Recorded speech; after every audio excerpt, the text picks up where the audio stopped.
Greetings, Benefactor. It's been many days since we met in Penacony, and I've been thinking of you day and night.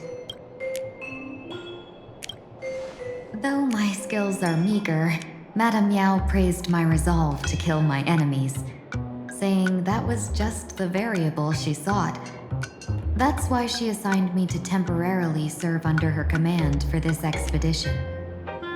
And look at that. It's brought us back together again.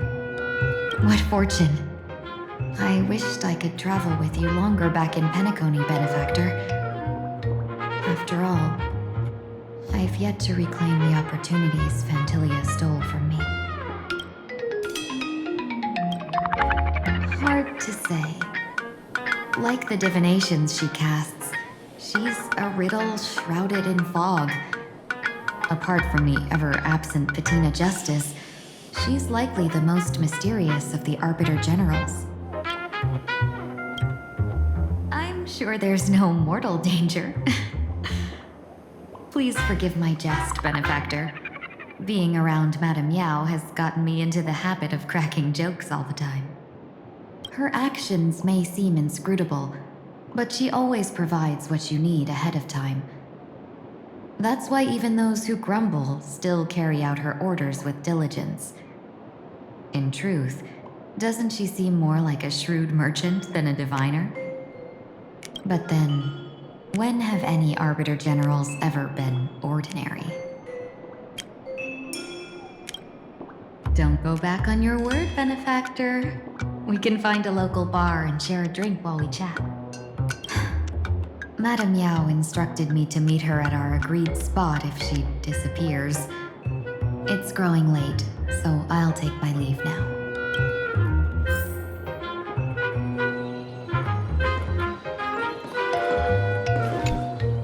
I understand Miss Himiko's intentions. I'll leave March and Mr. Yang in your care. Blade's appearance means the Stellaron hunters are also on the move in this world. From everything we've seen, this mission to Planarcadia is of the utmost importance. I will accompany General Yao Guang to uncover the Stellaron hunters' schemes. Whatever happens this time, I hope it won't put any of you in danger. I'll do my best to make sure of that. What? Those two are trapped in the school, forced to become a student and teacher? And the security officers are turning a blind eye to all this? Though March and Mr. Yang don't seem in mortal danger for now, who knows what Sparksy is plotting. The longer we delay, the worse it could get. Better to rescue them as soon as possible. The Phantasmoon Games. What a bizarre ceremony. What does this type of elation really mean for the people of this place? Why would AHA promote such a game? Whatever happens, keep me posted on how things go.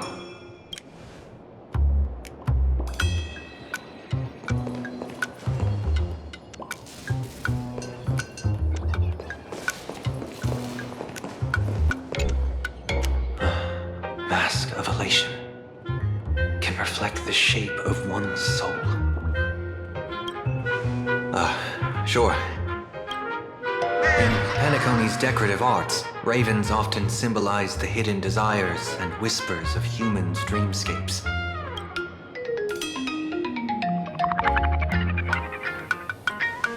Don't worry, I once tried to ascend to godhood myself. I won't be dazzled by the honor of an audience with a deity. Taking part in this grand event is also about gaining a deeper understanding of this Arcadia.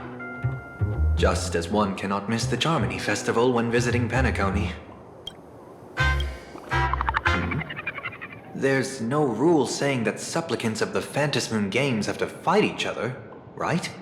On the contrary, for the elation, shouldn't laughter be a resonance that comes from within each other's hearts? After putting it on, I seem to hear curious voices. The mask whispers to me, urging me to show my elation to the god, to create miracles that will make the people of the Arcadia laugh with joy.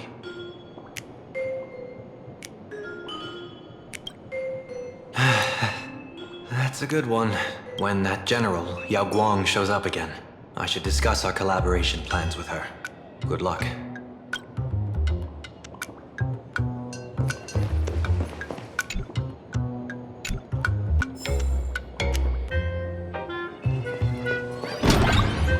The IPC, Masked Fools, a Cienjo General, the Stellaron Hunters, and the Nameless. Some came for the Alliance. Some for the Eon's gain. Whatever their reasons, a storm is brewing in the skies over this world. But at least we got some good news. Sunday has joined the Phantasmoon Games. He can help us in our showdown against Sparksy.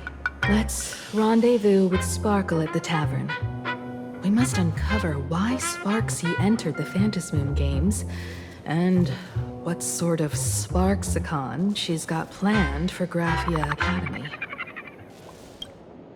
When I was little, I heard a few urban legends. They say the entrance to the tavern exists behind every single door in this land. But those who aren't invited, or haven't found their destined path, can never step inside. This time, we already have the Fool's invitation in hand. As for the key to open the door, there's a silly rhyme on the back of the business card. For revelry and drinks galore, no need to search from door to door. Heed the fool's riddle with care to find the key that leads you there.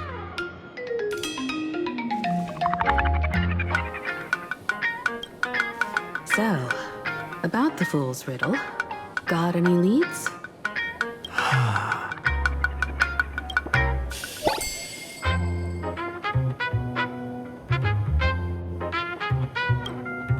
Whether they look up or down, the moon that humanity gazes upon in the sky is always the same Phantasmoon. Looking up makes sense, but looking down? How exactly do you gaze at the sky?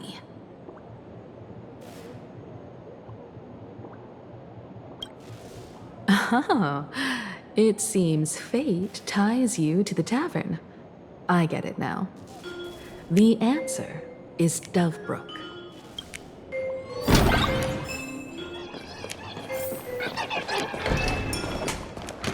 Many generations ago, the Dovebrook was already a river flowing with countless legends. It's no surprise the door to the tavern. Legend has it that the master painter Graphia once drew water from the Dovebrook to wash her paintbrushes. Many later artists followed suit, hence its other name, the Painter's Stream.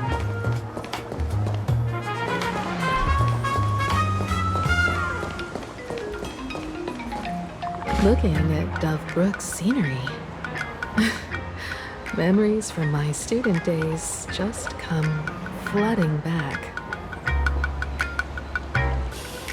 They're not exactly interesting memories.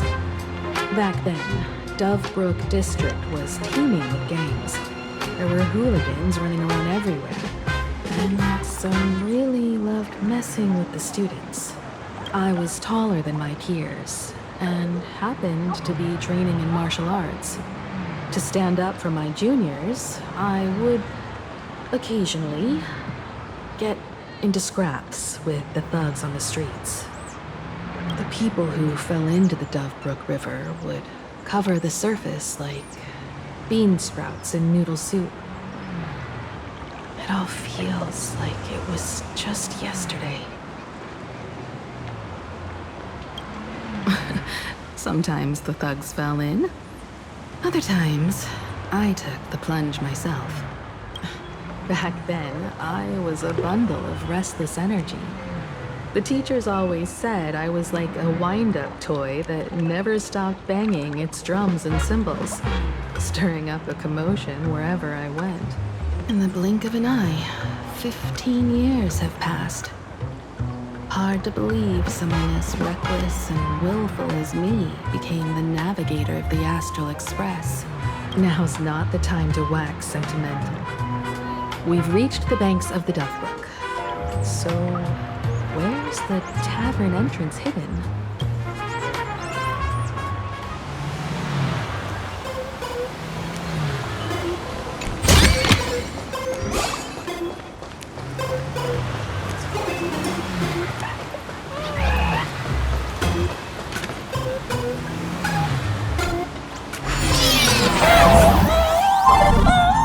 According to the business card, the tavern is near the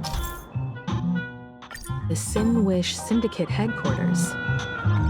Let's check the other side of the river.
joke about the Dove Brook?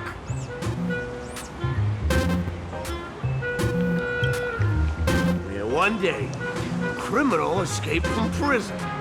He ran for his life, but just when freedom seemed within reach, the Dove Brook blocked his path. With his pursuers closing in, the man prayed to the river. I am hammered by the law, stained with filth. Oh, pure flowing waters, please do not swallow me. A voice from the Dove Brook replied, there's a pedestal of light upon the water. Step on it and you can cross. No way. What pedestal of light? It's only the moon mirrored on the water, an image that shatters at a touch. If I step on it, I'll fall in and drown. Guess how the Dove Brook answered him? The Dove Brook said, "You're not hammered at all. Otherwise, how could you still tell the moon from a pedestal?"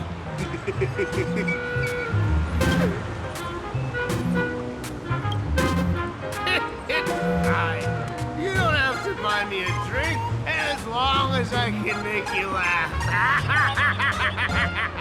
That joke sounds like a hint. Could he be a fool from the tavern? Maybe if we find the fragile moon he mentioned, we'll find the way into the tavern. Moon's reflection. So fragile it shatters at a touch.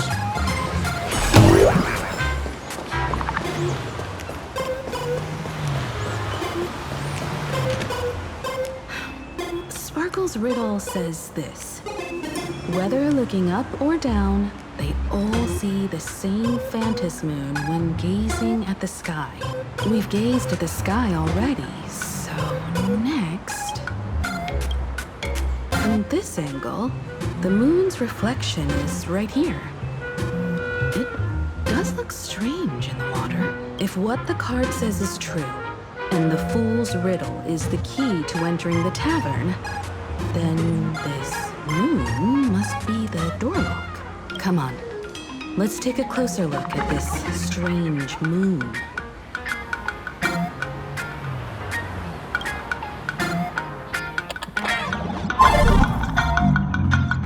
Keep going. Chase that moon's reflection.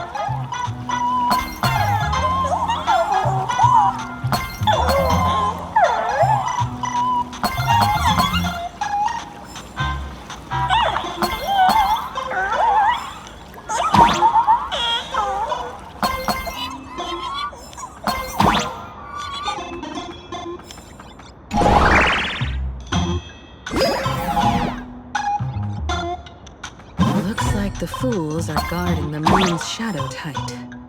Shatter the moonlight, and they're one step closer to the tavern.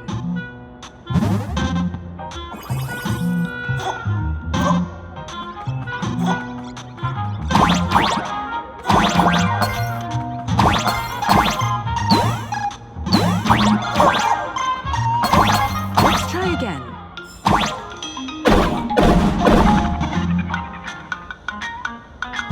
Something's back there. Is that a key?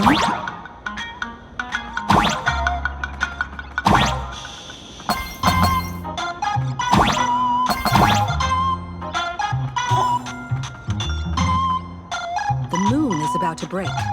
Let's try again. The key has dissolved into the water. The water's surface is about to change. Look, the tavern's shadow has appeared.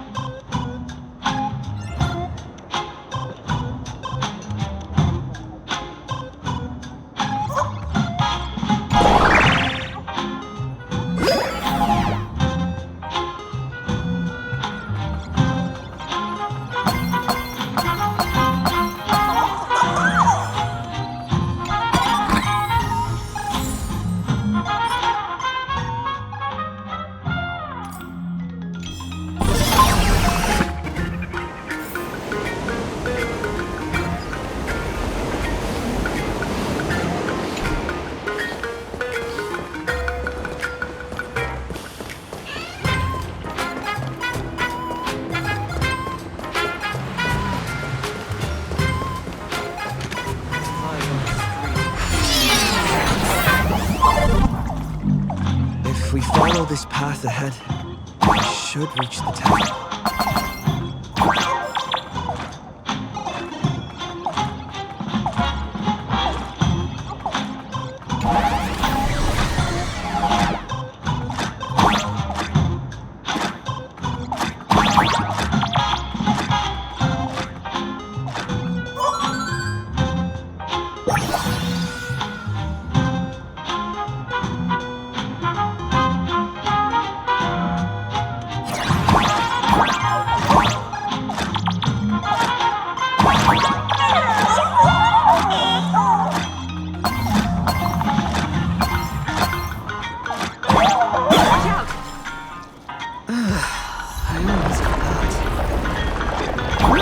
full-fledged trailblazer now.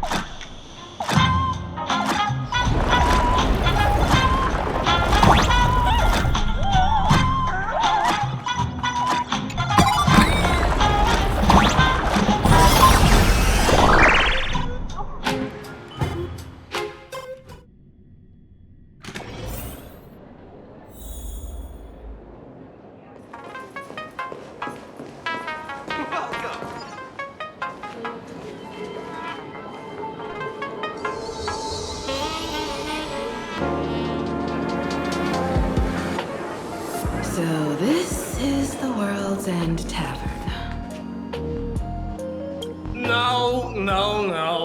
Allow me to correct you. If you think this is all there is to the tavern, you're sorely mistaken. Like a single grape on a great bunch. This is just the part where the tavern connects to this world.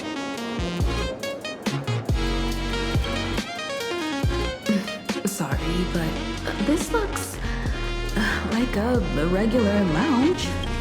The so-called Planarcadia isn't really an Arcadia either, but who's complaining? Life goes on, doesn't it? If you're looking for something that's true to its name, take a ride on the Astral Express. Funny thing is, it's literally a train. You know, there's kind of a single trace of astronautical engineering on it. Wait, you two are navigator of the Astral Express and the raccoon on board, right? I've seen you in the news.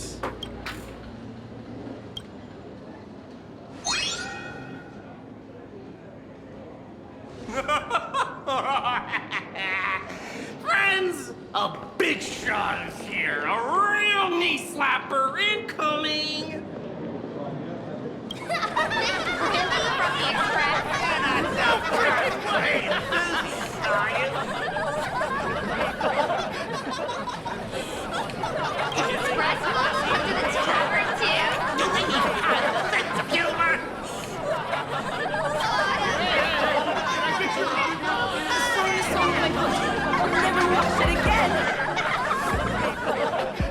Everyone, curb your curiosity. These two are my guests. Even the most mischievous among you should know when to stop and mind your manners. Well, if it isn't Little Sparkle. We've all heard your joke. Take the mask from a masked fool, and what's left but a fool?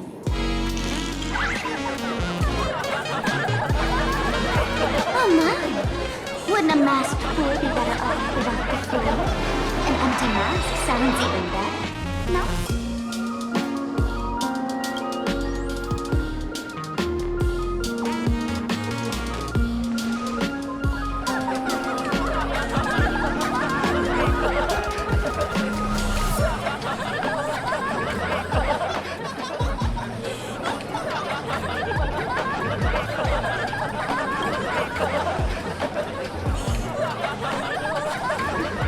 But I'm on mute for 2 hours. If no one flushes him down the golden confessional, he'll be back to hassle me again in 2 hours.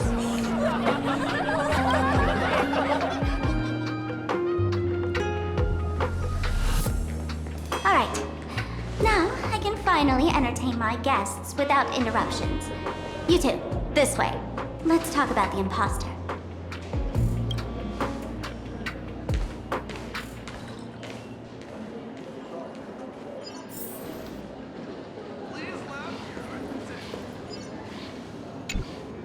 All right, you two. First round's on me. What'll it be?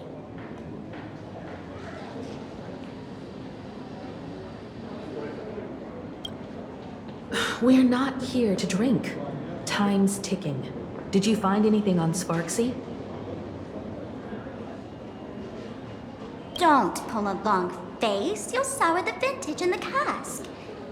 While you were gone, diligent little Sparkle was gathering intel non-stop and didn't waste a single minute. Sparksy. She did come here disguised as me. I called Giovanni. You might not remember him. He's the poor sap who drew the short straw to manage the storage area recently. Old Gio told me that a week ago, I came here and took a few things. Among them was a vial of mimetic virus. A mimetic virus. No wonder she could take over Graphia Academy and distort Marge and Weld's cognition, making them believe they're a student and teacher.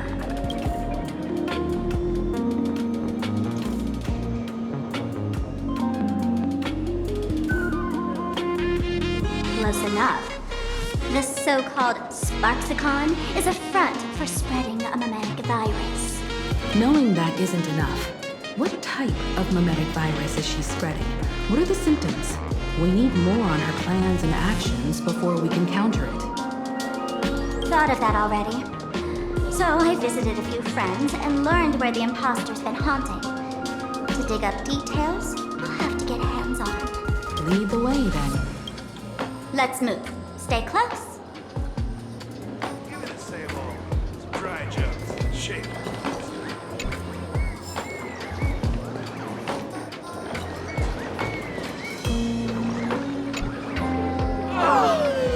Abandon all despair, ye who enter.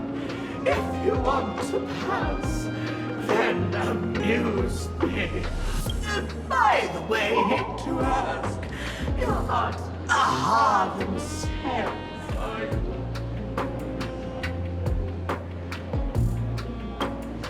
you? Isn't this the Tavern of the Elation?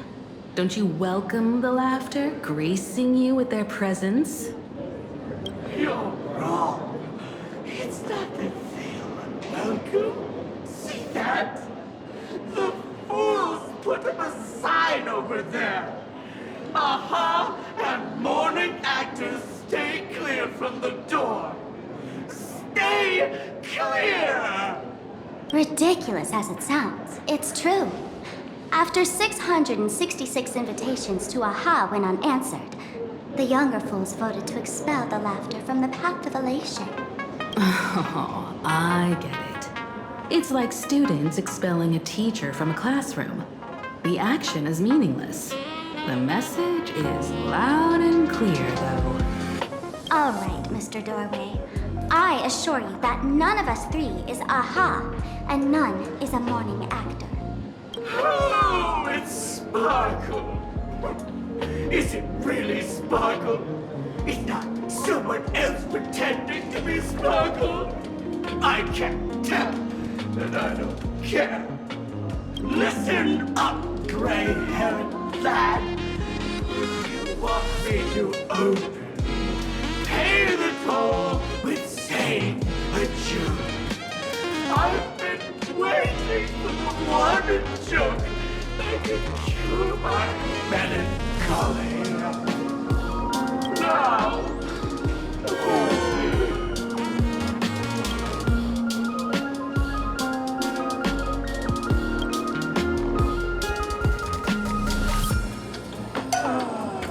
and then I said it. A joke. poor child, a bad joke is more pitiful than melancholy. What? Didn't catch it? No joke, Mr. Doorway? Or there's no way I'll tell a joke. Interpret as you like. My Machiavellia buff, I can't believe I've come to explaining jokes to a door.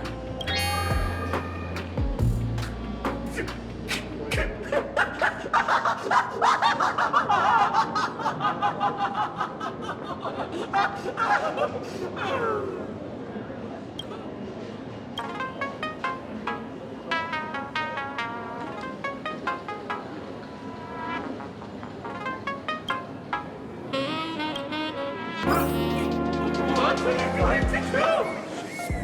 Not gonna break you open.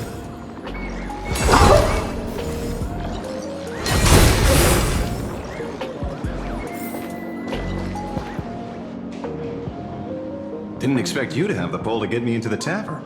As expected of a detective's assistant. Back when I still had a sense of humor, a fool gave me an invitation. You can thank him for that. You're really going to see the Stellaron Hunter case through. They can only pay you in dirty money, you know. What else can I do? The boys need the money. Credits aren't black or white, they're ones and zeros. All right. I reached out to Costard. He said that one of the 3 people who stole the mask looked familiar. He might have seen them in the news. Based on his description, I spent ages sketching the suspect's portrait. And I suspect it might be Don Hung, the nameless from the Astral Express. Costard. You owe him another favor. He'll pay this one back, huh? Speaking of which, Don Hong. That's a Xianzhou name, isn't it? Where have I heard that name before? It sounds so familiar. So, which of these 3 is Don Hong? The one with gray hair? The redhead? Or that black-haired girl who looks like she's ready to stir up trouble at any moment? No, don't tell me yet. Let me guess.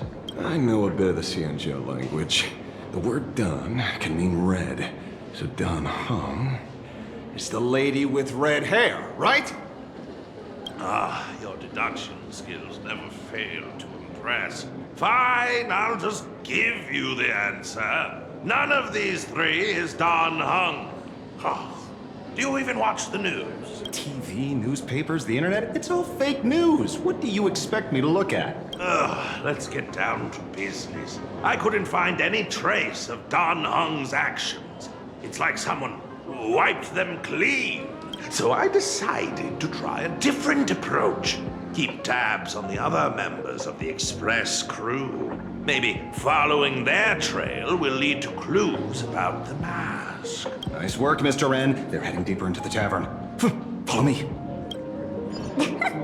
I see, gray hair. The tavern not inviting you sooner was their loss. Come on in.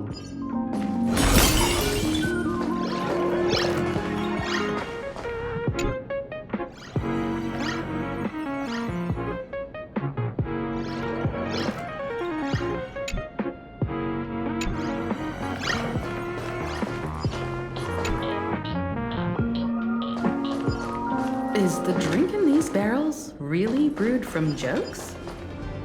Yep, you know your stuff, man. Just heard some rumors, that's all.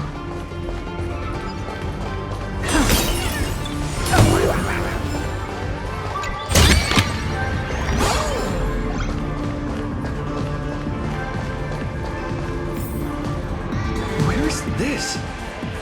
Ta-da! Welcome to the dazzling lights of the Blister, the heart of the tavern, Planarcadia's dazzling dance floor. There are some tasteless masked fools who consider this place the secret to keeping the laughter going. If life's cruel, don't beg for fairness. Dance! Shake away that sadness until it's all well mixed with the joy in your body. That huge light orb up there. For a tavern, it's as essential as the faintest moon in the sky.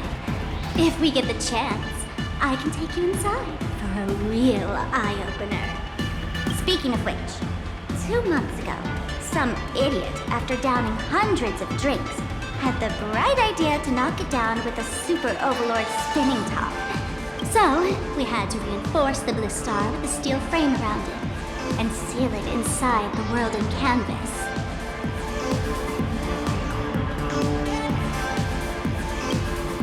Aha! Take care! Weren't they banned from the tavern? And given the laughter's personality, if they took care of it, they'd just egg someone on to blow the place sky high. This fool you're talking about, it wouldn't happen to be Sparksy, would it? If it were, I'd already be tied to that light orb as the scapegoat. Anyway, The next stop is the Golden Confessional. The eyewitness says Sparksy was there. The Golden Confessional? What kind of place is that? A place where you can let go of all your worries. Well, words won't do it justice. Let's go see it for yourself.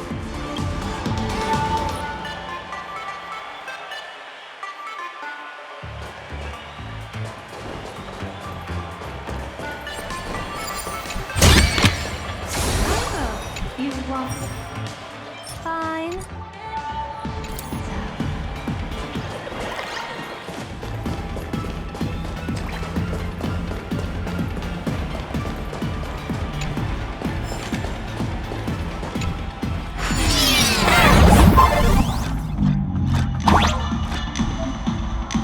Let me show you how to open a path. Play according to the sheet music, and the path will naturally open up.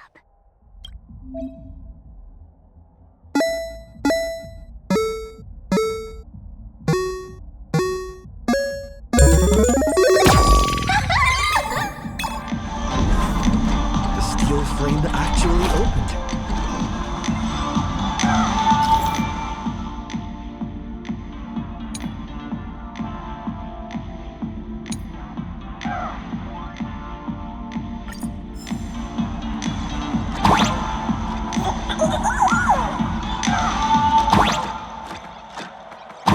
The whisk bay here actually changed color with the lights.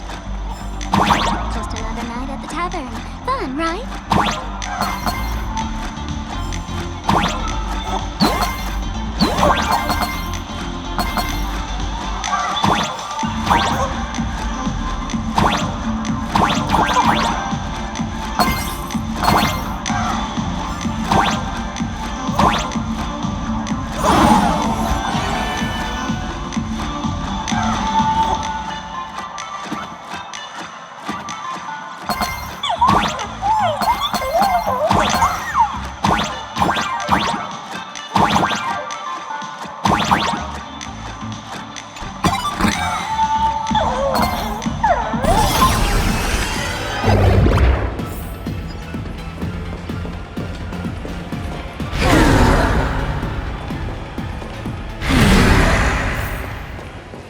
So many sinks?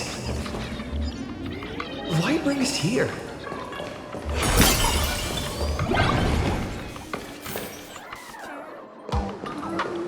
Witnesses say a week ago, I came to the bar, knocked back a few shots of Bomb's first drop, then headed here. The Golden Confessional is an emergency shelter for fools who've had one drink too many. Here, we shed our excess baggage before marching light-footed into the next second.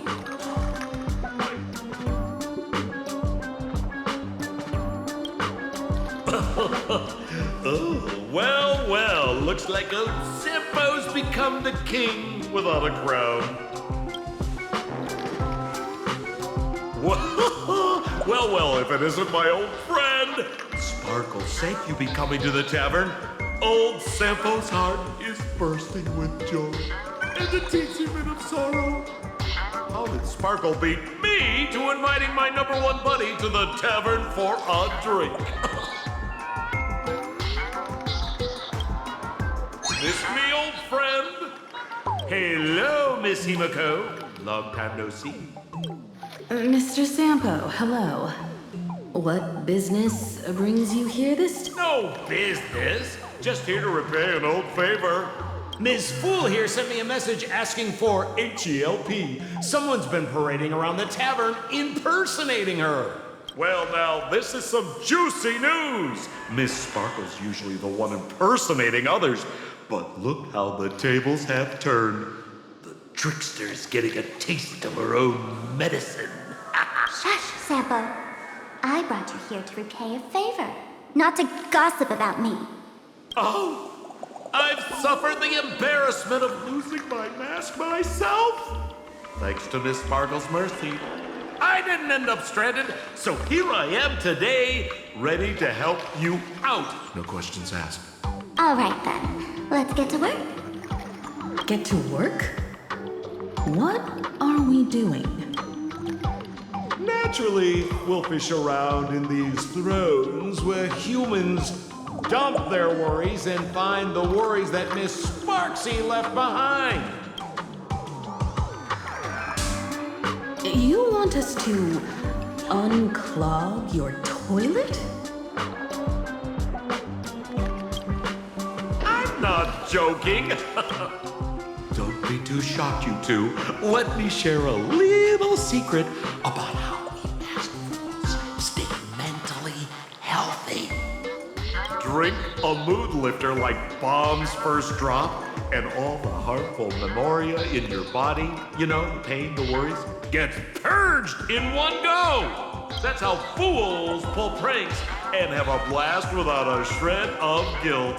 So, all that memoria has settled under this bathroom, and you want to sift. If luck's on our side, maybe we'll even dig up the secret to beating her. What's wrong, ma'am? You don't look so hot. I've got no objection to the task, but doing this barehanded, I refuse. Oh, don't worry. When has old Sempo ever come unprepared? Trust me, I won't let you get off that easy. Emotional impact drill. Ooh, sorry. Wrong gadget. Oh, this one. Hey, have you heard of a dowsing rod? Well, forget it. I'll spare you the theory. Oh, I tuned the drill bit to resonate with Sparkle's temperament. It'll drill out memoria fountains with similar emotions. But fair warning, use it carefully. It's been a week since Sparksy was here. Keep your guard up in case something else comes bursting out. Well, if you ask me, leave it to luck. We don't have time for luck. My radar says that pompous imposter would pick the highest spot to vent. Exactly. The Golden Throne. Give it a try. Bro, pick a spot to drill and start mining that gold. Sambo, does this thing even work? Of course it works. Don't you trust your old pal, Seppo?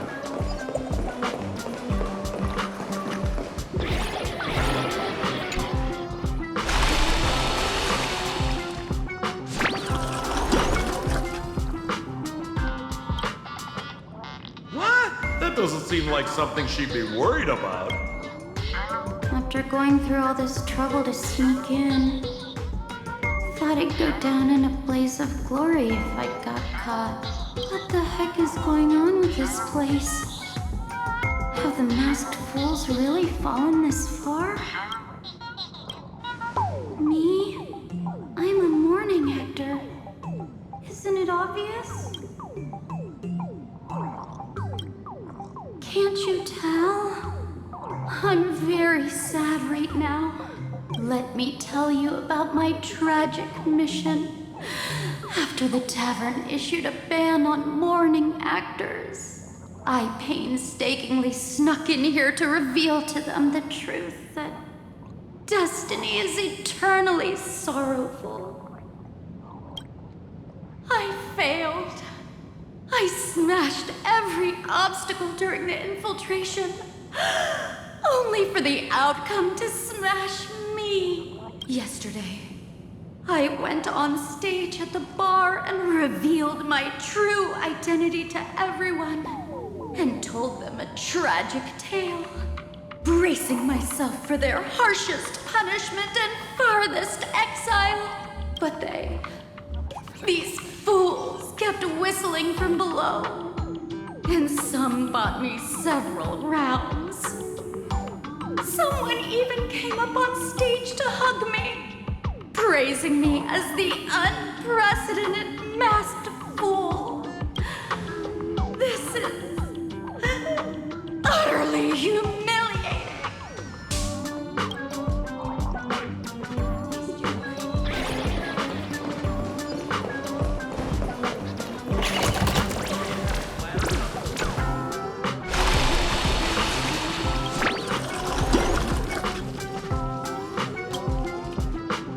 Watch out, bro! Must be some weird thing a fool dumped into the sewers. Which irresponsible exorcist did this? The tavern sewer system is not a dump. Dragons, obey this order. Soaring above the land, this is permanent!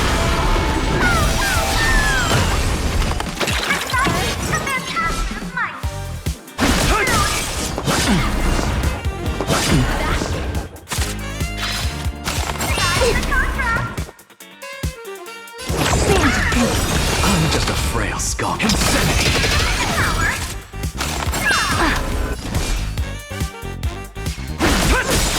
Look, with this divine power, I reforge all things!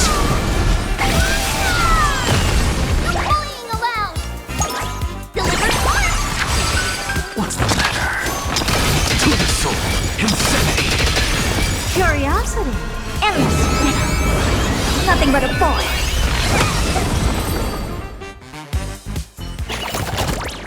La La Land noodles are the loudest noodles.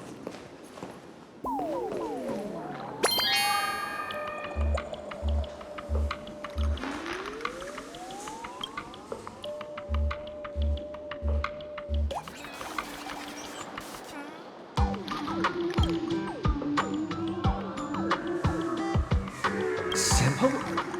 How did you get up there just now? Oh, right! Silly me. Through that pipe on the side.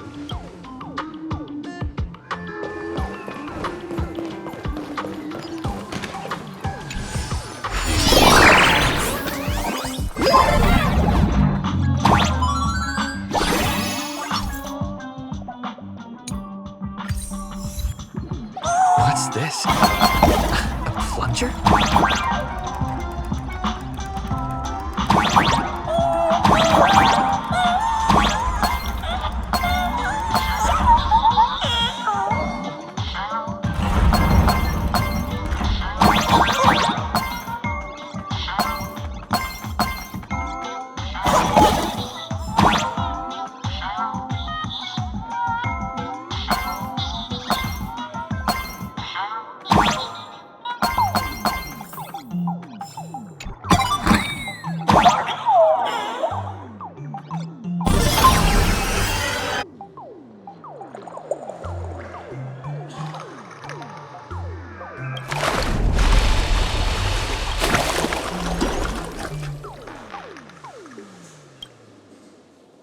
See? What did I tell you?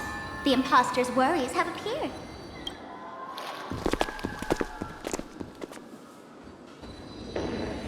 What a rare sight. Sparksicle used to always connect with everyone online. But now, for the first time, she's meeting her fans through the sewer network. Sorry, but we're your haters. Come clean now. What are you planning to do with that mimetic virus you stole? Use Sparksicon as a front to turn everyone into mindless zombies or dancing monkeys? How could I ever harm my dearest, most beloved fans? You took an entire school of teachers and students hostage and turned them into your puppets to help you enter the Phantasmoon games. You're going to argue that you did it all for them? Of course I did. From the very first day I was created, I've been doing exactly what my creator asked of me. Listening to every fan's questions, empathizing with their pain and troubles. They feel insecure about being ordinary, cry when ignored by those they like, and strive to stand out because they desperately want others' approval. Sparksy hears every wish, and she answers. During these fantasy meetings, I'll grant their wishes through the ceremony of the Master of Elation.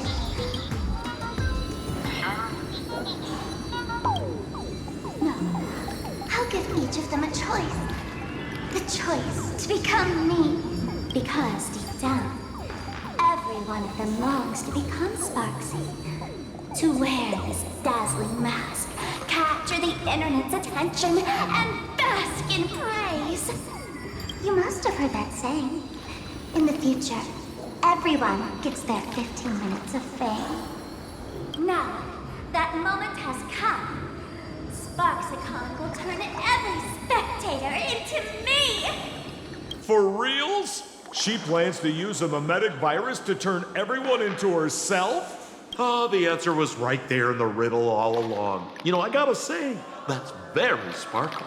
As expected of my imposter, you're absolutely bonkers! Sis, is now the time to be tooting your own horn, just thinking about being turned into a copy of you? Or I can't even force a smile. Oh? And who gets to decline elation? The laughter, the fools, the IPC, or every me seeking joy on the Arcadian internet. Contrary to popular belief, the masters of the Phantasm games were never us, the supplicants, but the spectators watching us. Sadly, the Inter-Astral Peace Network showed people other worlds in the cosmos. Once horizons widen, expectations climb. Nothing they hear or see feels fresh, interesting, or thrilling enough. And everyone fears that they're outdated, uninteresting, or unexciting in others' eyes. So the world's like a derailed train, racing toward thrills and madness. Nameless of the Astral Express. Am I wrong?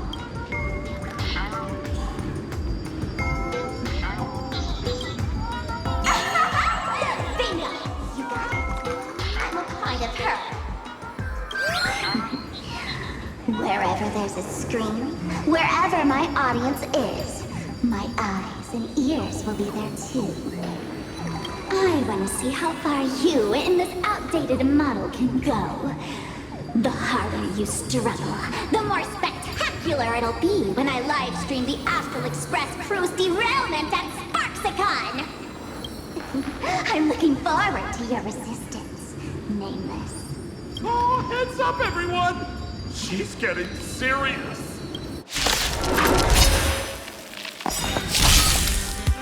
Oh man, the other day I ran into this fan. I insisted on showing me some gallows humor, jokes we found online, saying they were absolutely hilarious. But all he did was show me a video of someone being killed by the Antimatter Legion, then burst out laughing.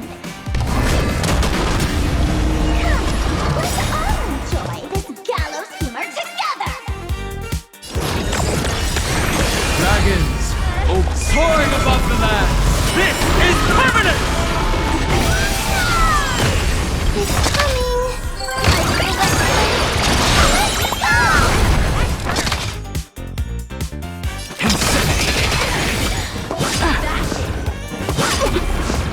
Bullying allowed! We have the edge.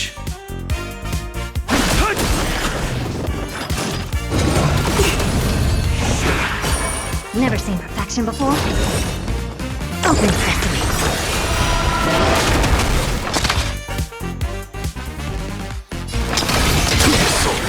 Look, with this divine power, I reforge all things.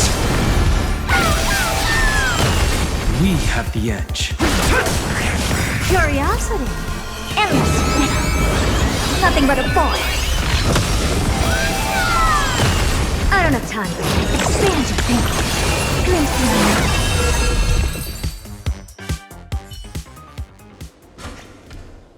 Listen, Sparkle, you only asked me to do your dirty work, but you never said anything about being your thug. You owe me compensation for emotional damage. Everyone's going to become me soon. Sample, crawl out of your money pit for a moment, will you? To think, Planarcadia's elation would end up like this. Back when I still lived in this place, the internet was just for sharing information. Live streaming and virtual idols, we'd never even heard of them. Coming back now feels like stepping into a foreign land. Like returning home. Only to find home isn't where it used to be. It's just madness wrapped in a cheerful shell. She's convinced that we'll be powerless to stop her plan, even if we know what it is. But I'm not ready to roll over just yet.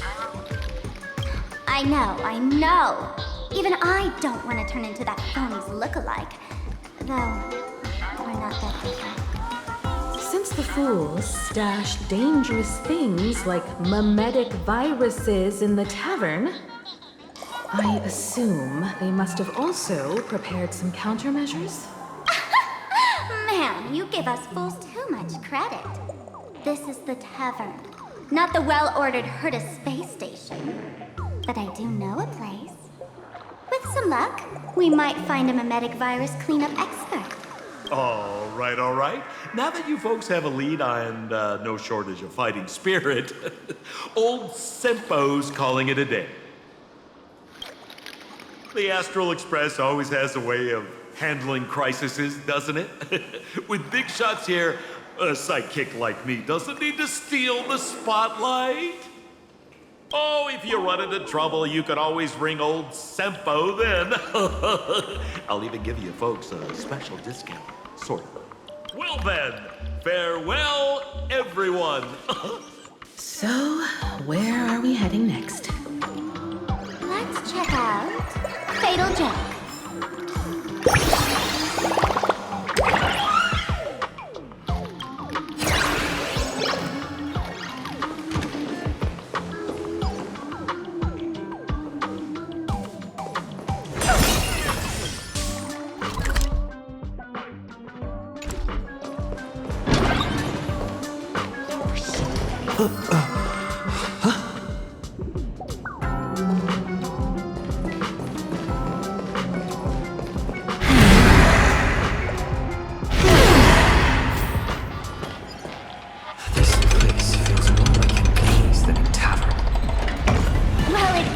Space-time maze, after all.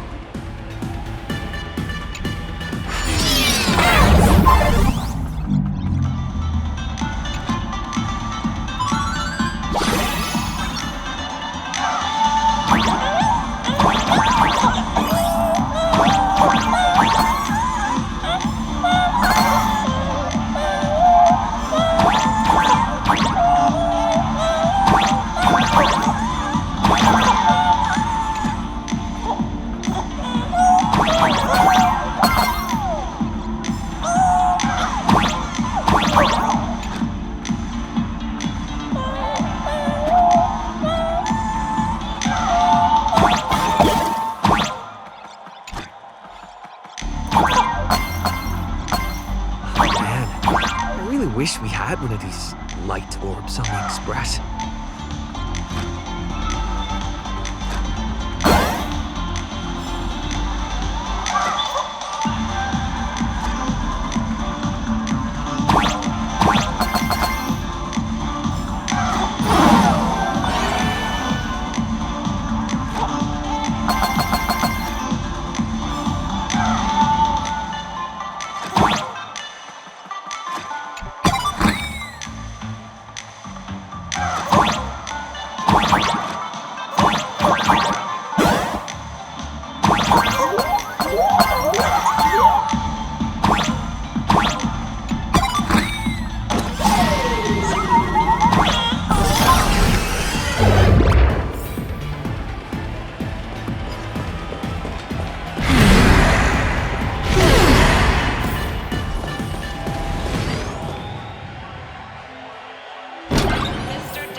Why is there a hospital hidden inside the tavern? Well, because those who can become fools are all a bit sick in the head. Not your regular headaches and fevers, but matters of the heart. Every time someone goes bonkers and stirs up trouble in the tavern, like scattering nosewalker parasite ticks in every corner, or spiking the beer barrels with truth serum that makes people spew insults, for each time the whole place goes topsy-turvy, there's always some fool who, in the spirit of elation, volunteers to treat them. Yep, they get sent right here to Fatal Joke. Strange. Why isn't there even a fake doctor around today?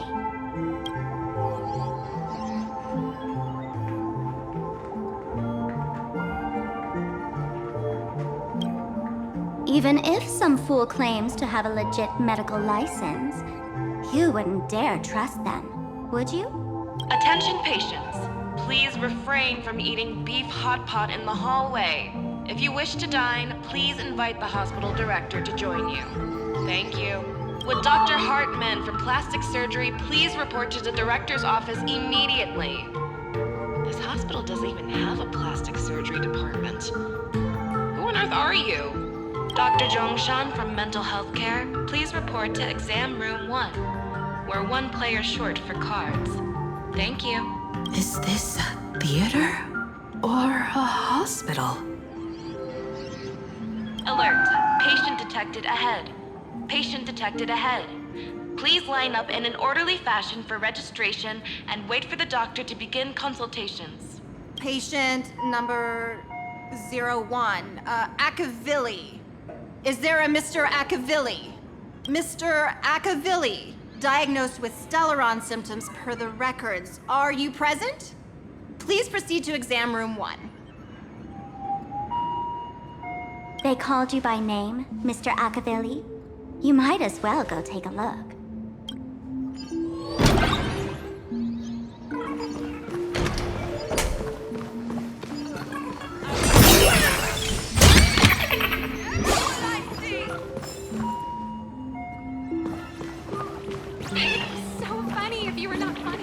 Attention patients. Please refrain from eating beef in the hallway. If you wish to dine, please... You're finally back, Akavilli. I've reviewed your clinical records. Your Stellaron symptoms are stable. Continued observation will suffice. Talk about fate. Ever since our little escapade with the Unshackled on the Xianzhou, I've been wondering when someone as interesting as you would grace our tavern. Next time you come to the bar, I'll treat you to a drink with topology olives and Barnsley fractal pepper. Good news for you. You don't need to rush into treatment just yet. Though, I can't say the same for Miss Sparkle over there. Patient number 02, Miss Sparkle, please come in. Hello there, Miss Sparkle. You're one of the few who didn't mistake me for that imposter, Doctor. But just a reminder, yours truly isn't sick. I'm perfectly healthy.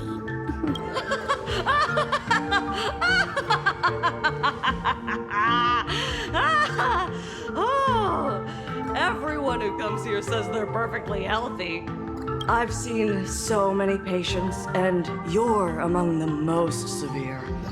I could already make an initial diagnosis at first glance. Your ailment is loss of self. If someone can transform into 10,000 characters, would she still remember her original self? Good question. But if someone could become 10,000 characters, does the original even matter anymore? By the way, Doc, are you familiar with any treatment protocols for mimetic viruses? Mimetic viruses. I've heard about it. The city sent over a few cases. The patients had one thing in common. They were all heavy internet users. The medical records are in the room. You can take a look if you want.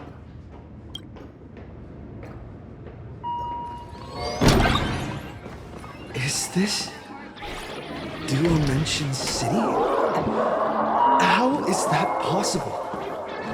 The tavern's spatial structure is bizarre to begin with. It's not that strange to see Duomension City here.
Are these General Yao Guang's medical records?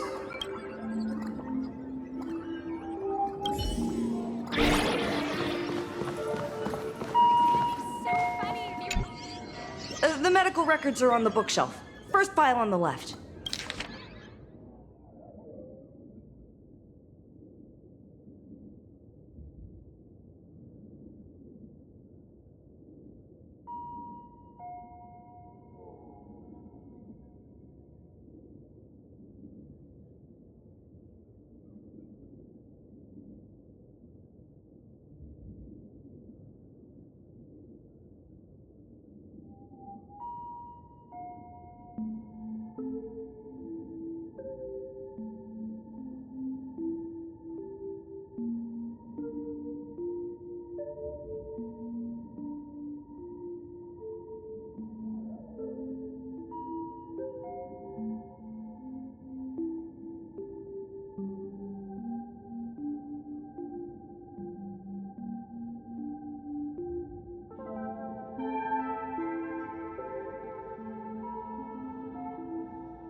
Are there already victims in the city? To eliminate the mimetic virus, helping patient zero face reality is a crucial phase of the treatment.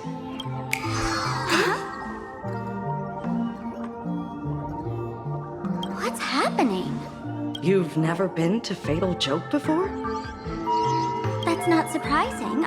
I don't spend much time at the tavern. And to reiterate, I'm perfectly healthy. I love patients who deny their illness. I'll personally shatter their self-confidence. Miss Sparkle, I'm going to write up a detailed diagnosis report for you. In the meantime, why don't you chat with your fellow patients who share your affliction? Gray hair, let's go. I don't want to waste any more time with this quack. Miss Sparkle, please wait in this room until the consultation is complete. Sparkle, you're back! You seem happy. Yeah, I'm keeping my spirits high, just like she asked. Sparkle, Sparkle! You're the one who told me that a smiling mask will never have bad luck, aren't you? This world doesn't want to see too much sadness, cruelty, rage, or pain. You told me that I just need to smile, no matter what. I did everything you asked. But why did you abandon me? Right now, I just want to scream, to cry, to shout. I just want to devour you all. Just how many masks have you thrown away? Don't worry about it. Everyone sheds just as many versions of themselves in a lifetime.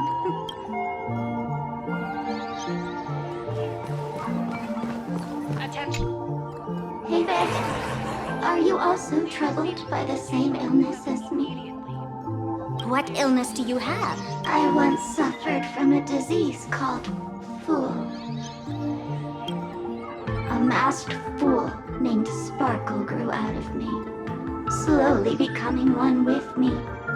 She used me to bear all the pain caused by her performances, left me battered and bruised, while she slipped away from everything. But I was lucky enough to find this tumor called Sparkle. And I expelled this malignant growth from my body. You're just a tool I discarded. The diagnosis results are in, Miss Sparkle. Sparkle, do you still remember me? More people got my name right today than in the past week. I'm so touched. I am your original mask. The Sparkle Roll mask. The archetype of a bright maiden doomed for a short life. The avenger who perishes with her nemesis. The lover who dies for love. The young artist driven to madness.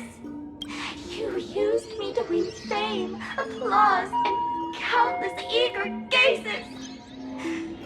So why would you cruelly cast me aside?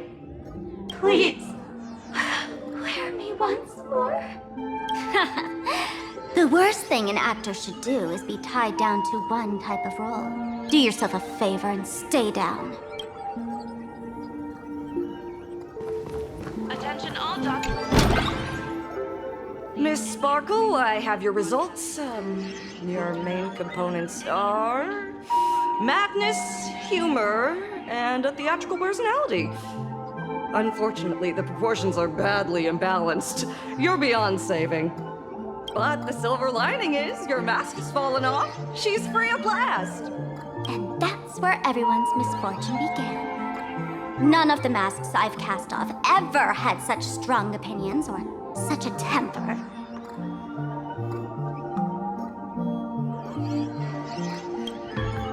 She no longer needs to be corroded by your cancer of rationality.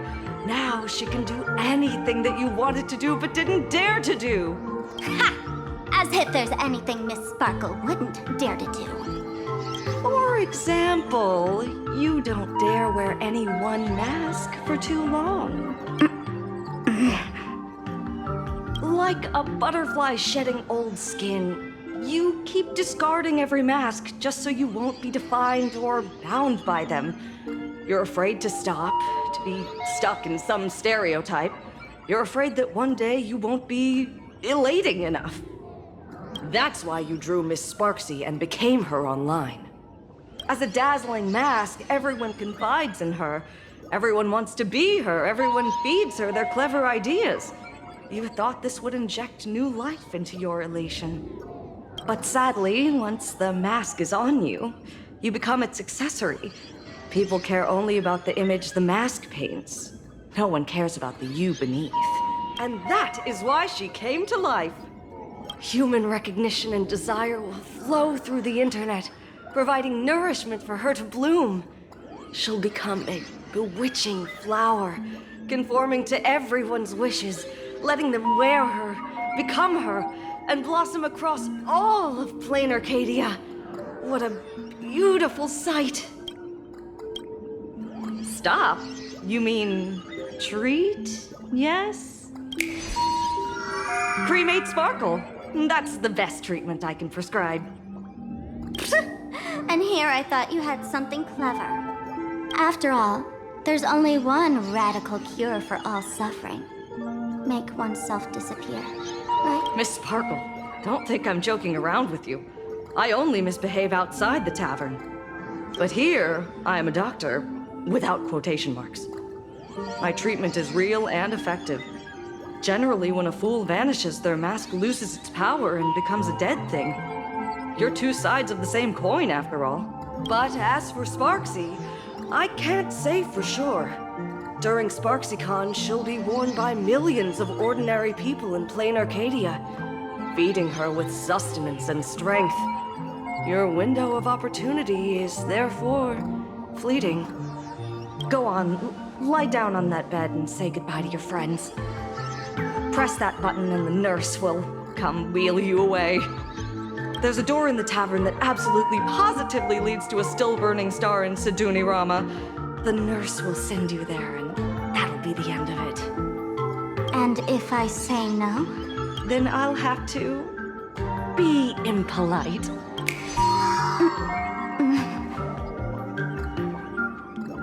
Miss Sparkle, nameless, the choice is yours. As for me, by the laughter above, I've got to catch the next ship out of this dump. Hey! What's going on? Why am I pinned here? Gray hair. The mask of the masked fool represents what you wish to become. You use it to focus your power, but the mask will gradually bind you as well. That's why you've been avoiding Sparksy all this time. She didn't just steal a vial of mimetic virus. She stole your strength. No wonder the fool at the bar joked, when a masked fool loses their mask, what remains is just a fool.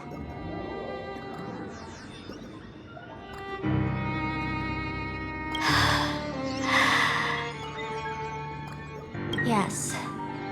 Every fool has at least one such mask. Not mere decoration, but a part of our destiny, crafted by our own hands. It might be a mourning actor mask you took a liking to and stole from them. It might be a head accessory you personally sketched in a moment of inspiration. Or it might be something that one day fell from the sky and latched onto your face. To become a fool, one must experience at least one such instance of destiny. The moment of masking one's face. Through the mask's eye holes, we gain a different perspective. Finally seeing how the universe is simply churning with endless jokes and the absurd nature of our existence as living beings. The mask is who we want to be. And now, this imposter is more me than I am. Do it! Press the button. Call the nurse and cremate Miss Sparkle. At least then, the imposter will lose her power for a little while. You should be able to take her down easily, right? You're not actually going to press it, right? Give us a moment to hesitate, to think. Waiting is torture, you know. You're not doing this on purpose to punish me, are you? Hey, gray hair! Say something!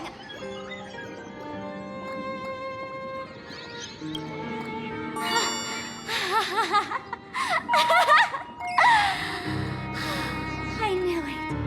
Gray hair. You're still that same warm-hearted gray hair I know. Psst. Let me tell you something. While no one was looking, I already popped the battery out of the button. This was a test, and you passed. Since the fool made her choice, she must have a plan to reclaim the mask, right? If you dare say no, I'll press this button and let the orbital cannon cremate you for real. Your sticky little fingers aren't fast enough to steal this battery, are they? There's a way. There's always a way. Miss Sparkle will definitely take responsibility and work together with everyone to stop Sparksicon. What's with this applause? Have we been watched the whole time? Bravo!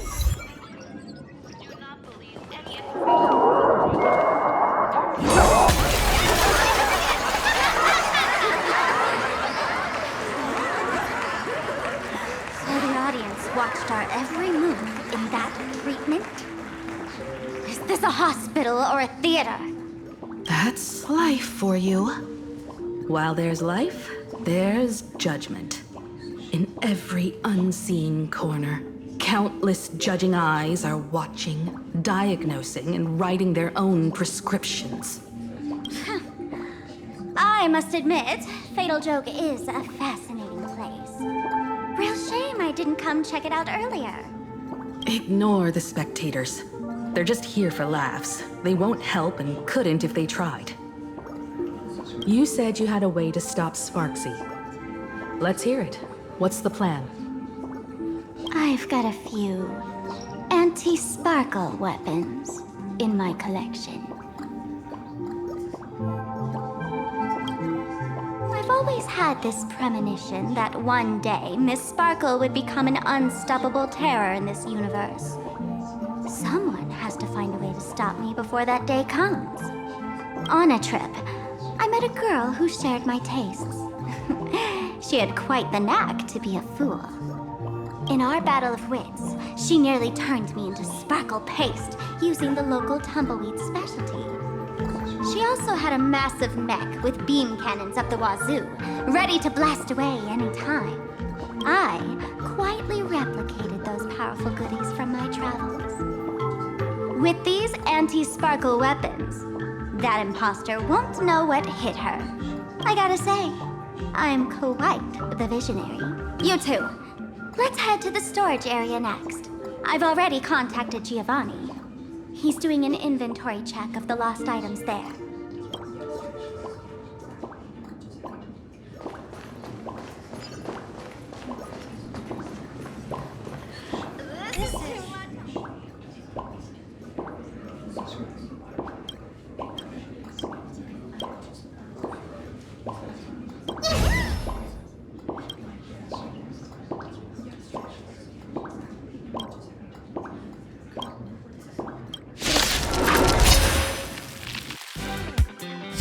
My purpose is to protect.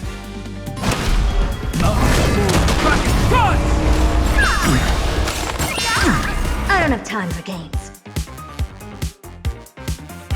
Dragons, obey this order. Soaring above the land. This is permanent!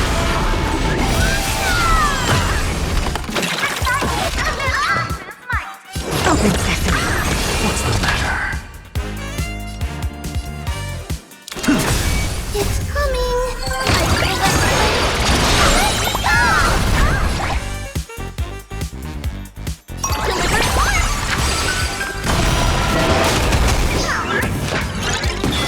We have the edge.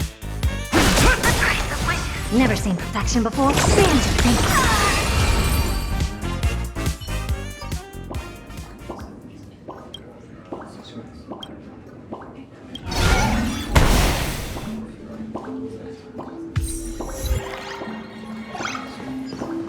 When will I be able to see this? A stage where no one can predict the jokes.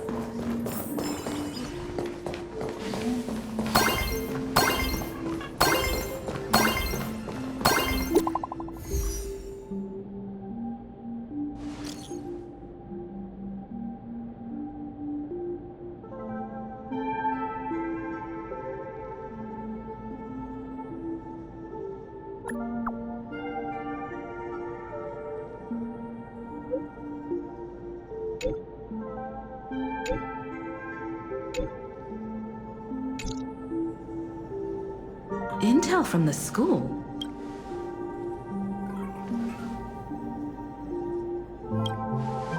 The Furbo journalist couldn't find March or Mr. Yang, but they did spot Sparksy taking down the wave mural in the school courtyard. Oh?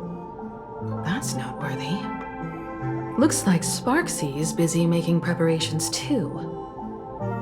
But why do all this? Never mind her for now. Let's check out the Fool's storage area.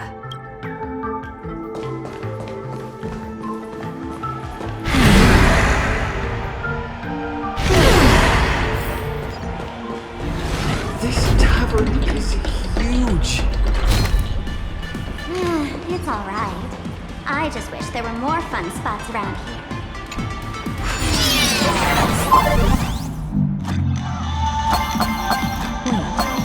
There are that many people under the dance floor?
Working my tail off for you, tallying the losses. Wait, who'd you bring with you? Oh, it's Mr. Trailblazer. I knew you'd step into the tavern and become one of us someday. Those with the makings of masked fools are naturally drawn to one another.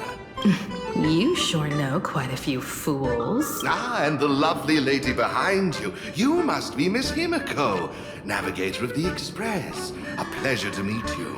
Mr. Giovanni, just call me Himeko. Normally only fools may enter, but since Sparkle brought you, and you are practically an old friend, I can make an exception as the caretaker. Let me show you around. Gio, cut the spiel. Sampo says you recite that intro so often he's grown calluses on his ears. Want the fool's treasures, souvenirs, and prank gear? Come to the Grand Treasury Storage. They've stashed everything here. You stole my line again. Picked it up on a trip to another world. You've heard this phrase too, haven't you? I'll admit it's catchy. That's why I used it as a slogan. Storage area visits went up by 26% after that. Business first. Did you see my pickup message I sent? Where's my stored anti-sparkle weapons? Well, your storage list is a total mess. You never leave any notes. If I hadn't been called to audit, who'd know how many surprises you got stashed away? As for the anti-sparkle weapons, oh, I'd love to know what on earth that's supposed to be. Why don't you go in and look for yourself? As requested, I've linked the vault entrance to your collection room. Gio, did the imposter leave this behind? How should I know? I've been doing inventory all this time. I only just now noticed something fishy about this thing.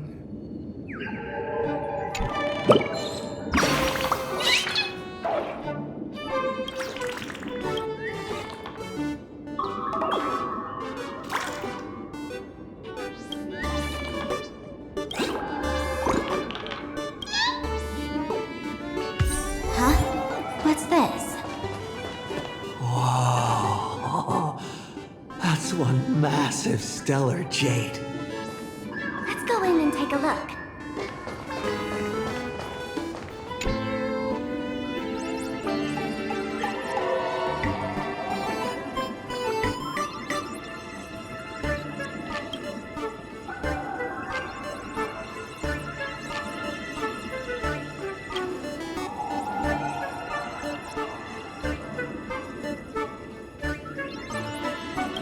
Kid, wake up.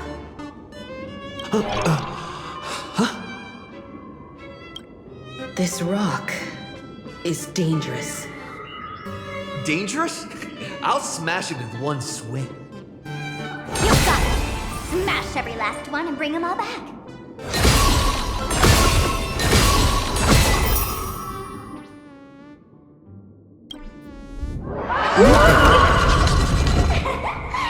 Stellar Jade is the perfect bait for catching things. How generous of you. First time I've seen a thief steal something and leave something even more valuable in the vault. Isn't this exactly the type of phantom thief flair we masked fools adore? Remove the carefully curated piece and leave a gift in place to soothe the moment.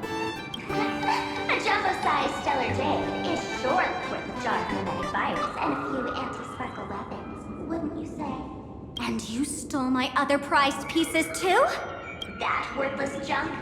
Consider it a complimentary vault cleaning. Before SparkleCon begins, I'd like a little warm-up entertainment. Old model and the nameless. You should be able to break out of this room, right? Don't disappoint me now!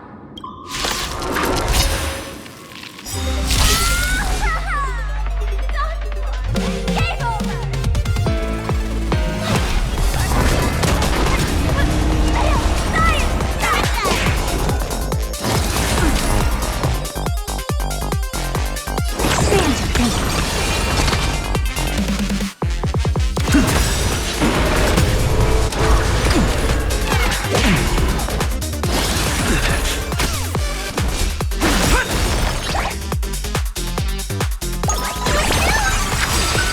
Dragons, obey this order. Soaring above the land. This is permanent! Open sesame. Look. With this divine power, I reforge all things! Curiosity, endless freedom. Nothing but a bore. I don't have time to expand your thinking. Glint Gio, the security here is an absolute mess. You're in no position to talk. Even the drinksmith here is a temp. Count yourself lucky I'm kind enough to help tally your storage. She didn't just steal my power and my collection. She completely destroyed Miss Sparkle's reputation. This is the worst day ever. A correction, Miss Sparkle's worst day so far. Wanna make fun of me? Go ahead. Don't get me wrong. I also don't think gear tumbleweeds and giant mechs would work on someone spreading mimetic viruses. I thought of a way just now that might suppress the mimetic contagion at Graphia Academy. You can fight fire with fire, but a mimetic virus can be scoured away with water. What do you mean? Our informant at the school reports Sparksy is removing the central mural there. The imaginated mural, World Breaker Waves, is said to be a work left behind by Graphia herself. Legend says the wave comes from the Dove Brook river water she used to wash off her painting mistakes. The artists say it is blessed. That's why they kept it in the school. I couldn't understand why Sparksy went to such lengths to tear it down. Now I do. Painting mistakes are redundant information that stain a painting. A mimetic virus is redundant information that stains the mind. If someone knew how to harness this Dovebrook wave to wash over the school, they could cleanse the infection she spread. That's why Sparksy wanted to hide the mural.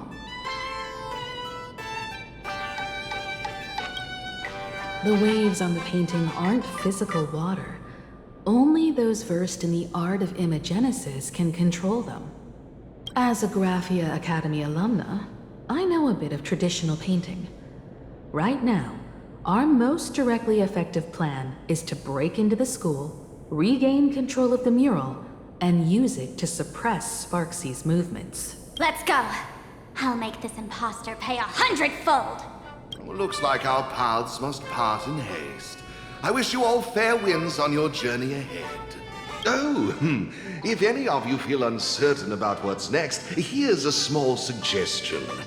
Take a detour inside the Blistar Light Orb. For us masked fools, that light orb holds the same significance as the Phantos Moon hanging above. Deep within the orb, everyone can find the divine revelations of the elation.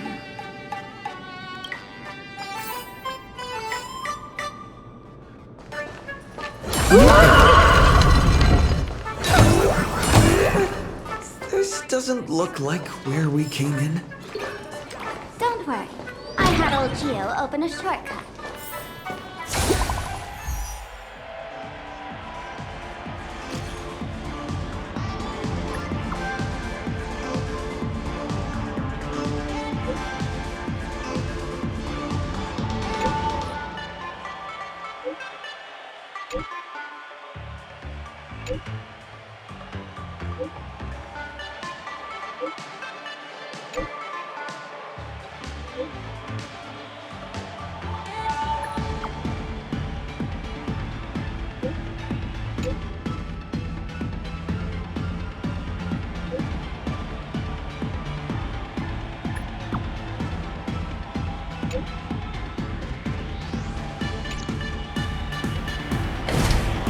Darn it. They found something else at the school? We need to pick up the pace.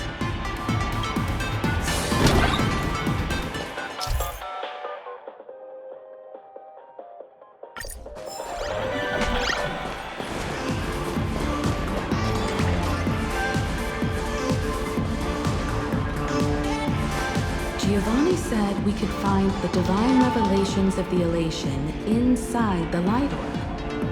Don't tell me this orb is another tavern room. Bingo, your intuition's spot on. It isn't just a light-polluting orb. Think of it as a shrine for fools.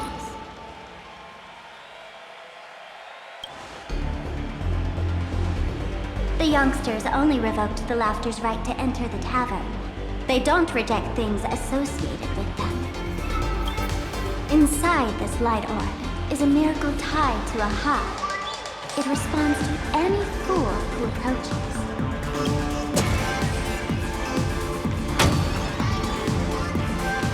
Let me show you something mind-blowing. Here we go. Open sesame!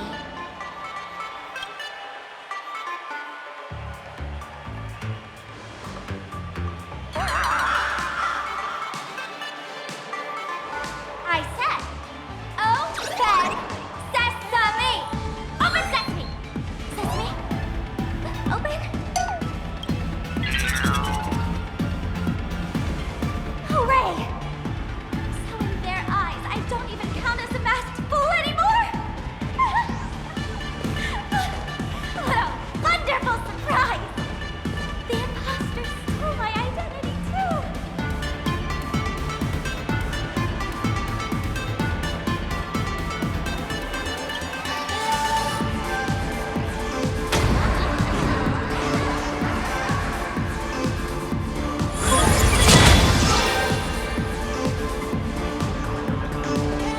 The good news is, at least one of us is still a masked fool. Hey! That's way too harsh.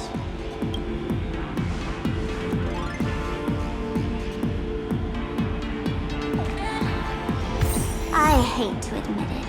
That gray hair, it's opened for you. The light orb has acknowledged you.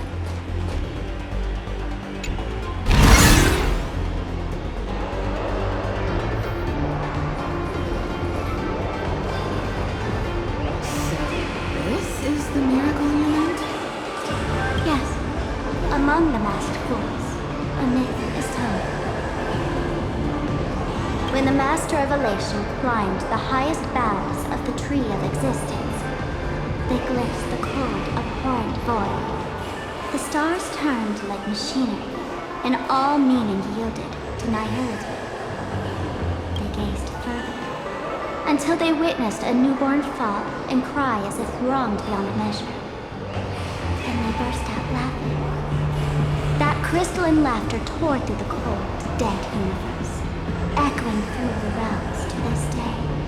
Many think the laughter that tore apart the cosmos is just a metaphor. But sadly, it's real.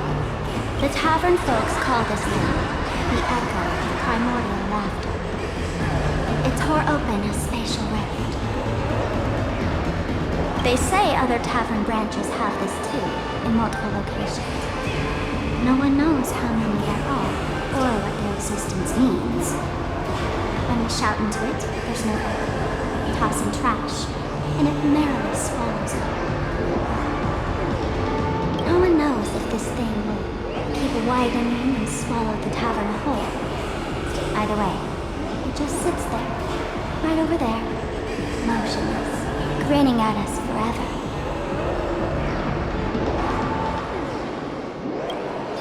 Just stick your hand in there.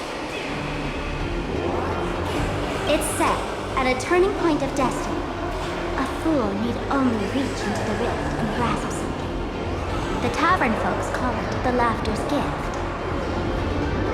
No one knows what this thing will bring to those who seek it, fortune or otherwise. But one thing's for sure.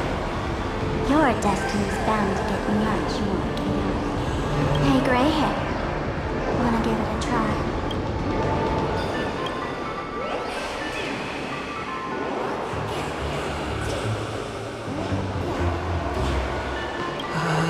Akivili, have mercy. In Akivili's name, please don't hurt me. My hand doesn't taste good.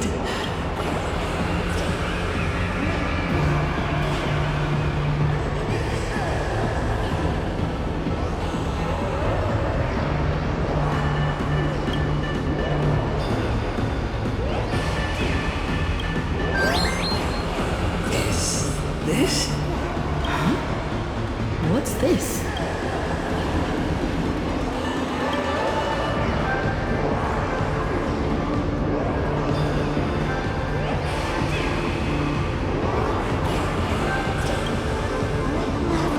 Love, they really answered!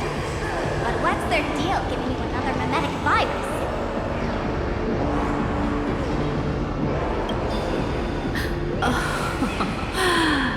Now I get it. Audiences infected with the Sparksy virus naturally won't be able to resist Sparksy. We'd end up like that soon after breaking into the school.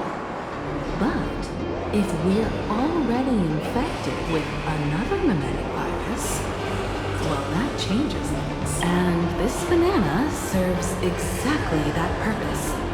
To buy us some time to resist. The elation really has a twisted sense of humor, huh? All right, let's move. Who are you two? Haven't you heard the rule? Only one fool's allowed in here at a time. Who am I? Well, just a passing detective and his assistant. Have I been asleep too long? Or has humanity sunk so low they don't even care if they turn into monkeys? Meanwhile, the ignorant criminals believed they had discovered a treasure that would change their destiny, completely unaware that what they held in their hands could shatter the sanity of the entire world! Hey, Mr. Wren, cut the narration when it's time to fight. Well, I gotta do something, right? Like this? Whatever floats your boat. Now, listen up, you three. Put that banana down and walk away, and I'll let bygones be bygones. But if you try anything funny... If you want to get to them, you'll have to get to these little toys first! Are these folks really the names? In all my years, I've never seen names dealing with mimetic viruses. The real deal. Just some nameless passing through. Mr. Wren, I've got to go after them. You won't be able to keep up with me. Just head home and wait for the news. I swear, I won't let the tragedy that happened to you repeat itself in this world.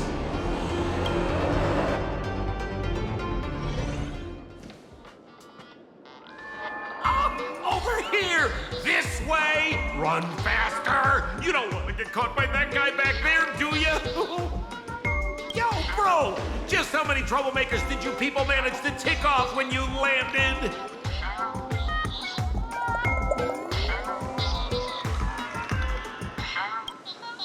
I swear, Miss Sparkle definitely hasn't gotten involved with someone like that. Thank you, Mr. Sampo. Now that we're all set, it's time to head to Graffy Academy for the rescue mission. Mr. Sampo, do you know which door in the tavern can get us back to the city the quickest? You don't even need to ask. When it comes to knowing all the secret passages and shortcuts in this tavern, you won't find anyone who can match old Sampo. Then lead the way.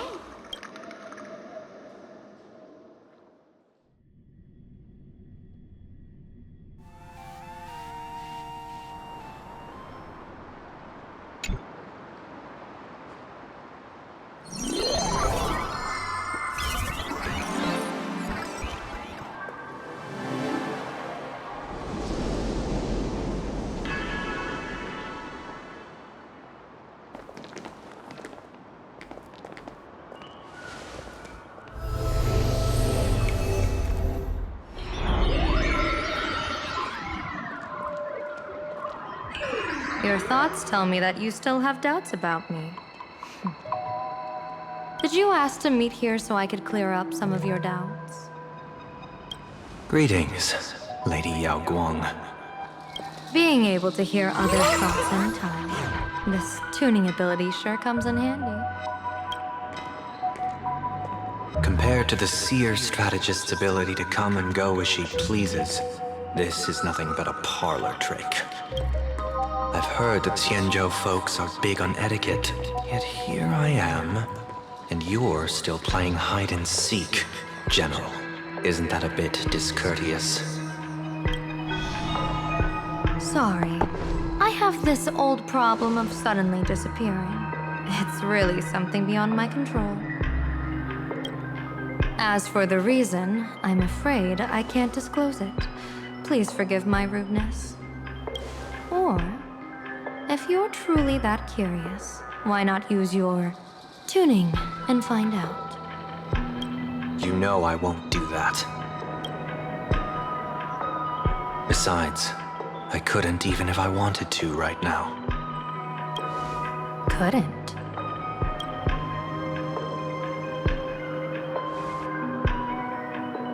At this moment, the crowd's thoughts are crashing over me like a tidal wave. I can't block out all this mental noise. Just keeping my own thoughts from getting tangled up in everyone else's is hard enough. I see. So that's why. When you were speaking with Miss Himiko earlier, I accidentally intruded on your private conversation. My tuning is spiraling out of control. This mask is distorting my abilities. I see it differently. The loss of control is temporary. That mask is amplifying your power. How is this possible? This tuning power is bestowed by the Harmony. How could the Elation meddle with their authority? Perhaps the Elation simply poured more fuel into this divine authority. In my humble opinion, this mask binds the supplicant to all beings of Planarcadia, drawing strength from those who share the same path here for your use. That's why you're hearing others' thoughts surge toward you like a tide. Your tuning is steadily expanding, and you've become the center of this melody.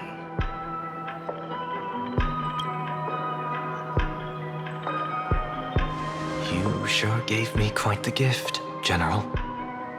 But why would such a precious gift be placed on my face? I need an honest answer. You want to know the reason? Didn't I explain it already?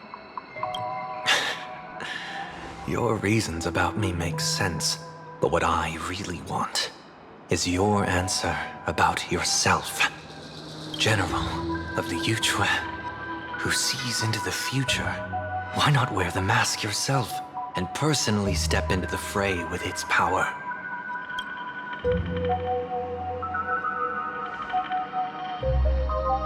Words can deceive, but only tuning lays the truth bare. Mr. Sunday, why not use your enhanced tuning to feel the weight of that answer for yourself? Well then, pardon my intrusion, Lady Yao Guang.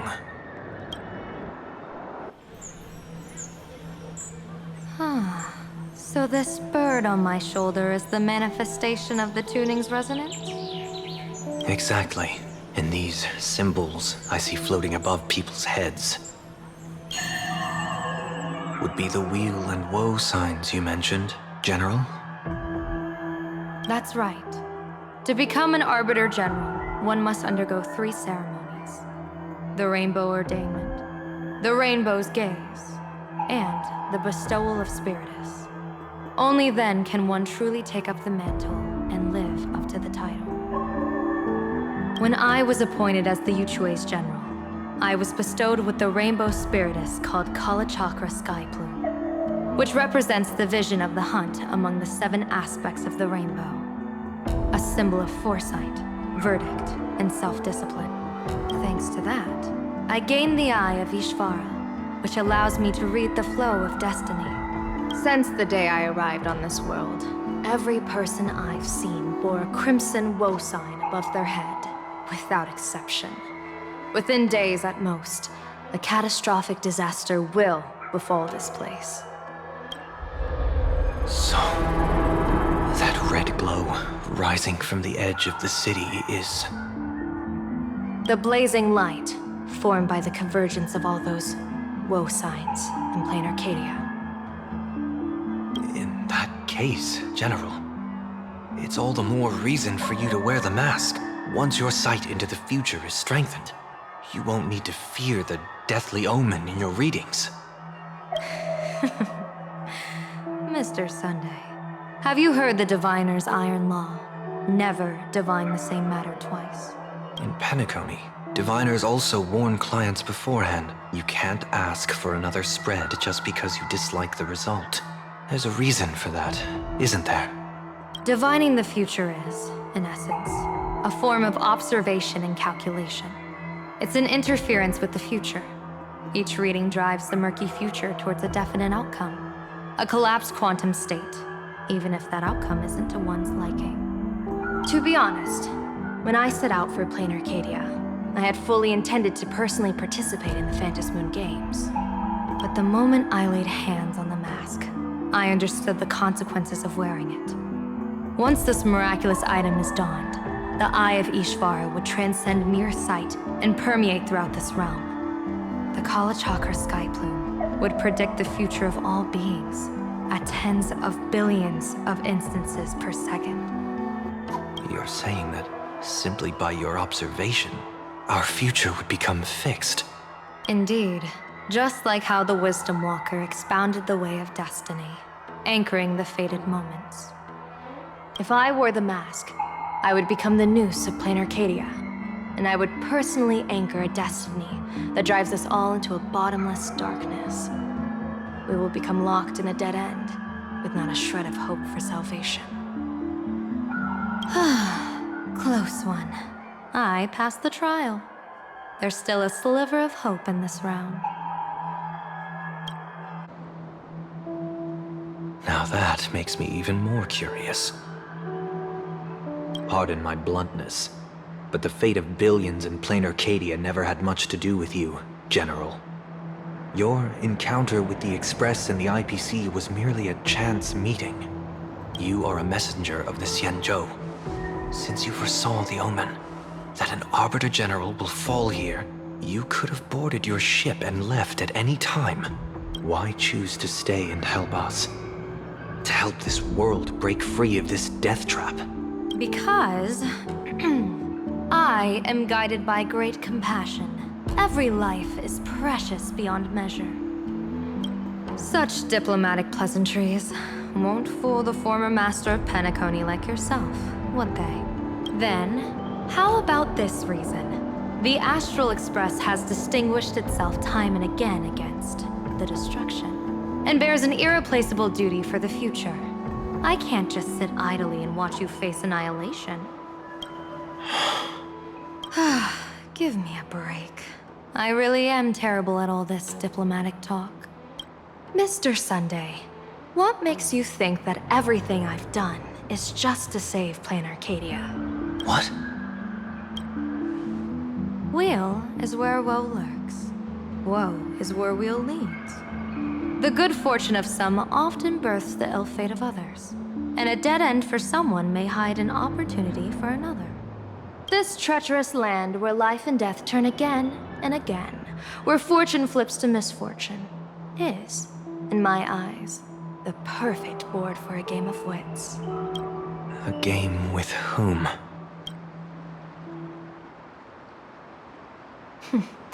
With the gods. Mr. Sunday, have you heard of the Battle of the Fenghu 30 years ago? I've heard rumors of that war, but not the details. General, are you suggesting Planarcadia is now facing dangers just as perilous as the Xianzhou Fenghu was back then? You got that right.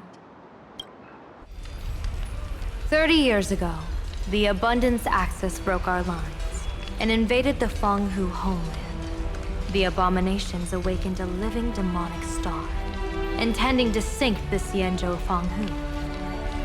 With no other options, the Alliance staked everything on my junior Soar's plan to operate the astronomical observation device, the Cloud Peer Telescope, to signal the rainbow for aid, using their Lux arrow to strike down the demon star. Whoever operated the Cloud Peer Telescope would not return. It was to be a one-way trip.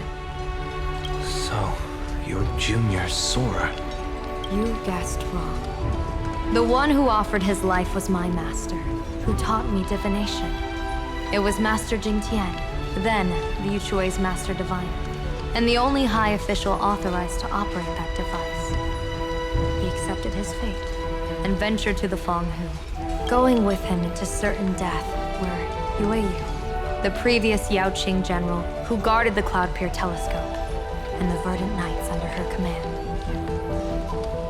I was responsible for assessing the entire plan's feasibility and mending its gaps. I activated the Decalight reflection barrier, calculating and casting lots again and again.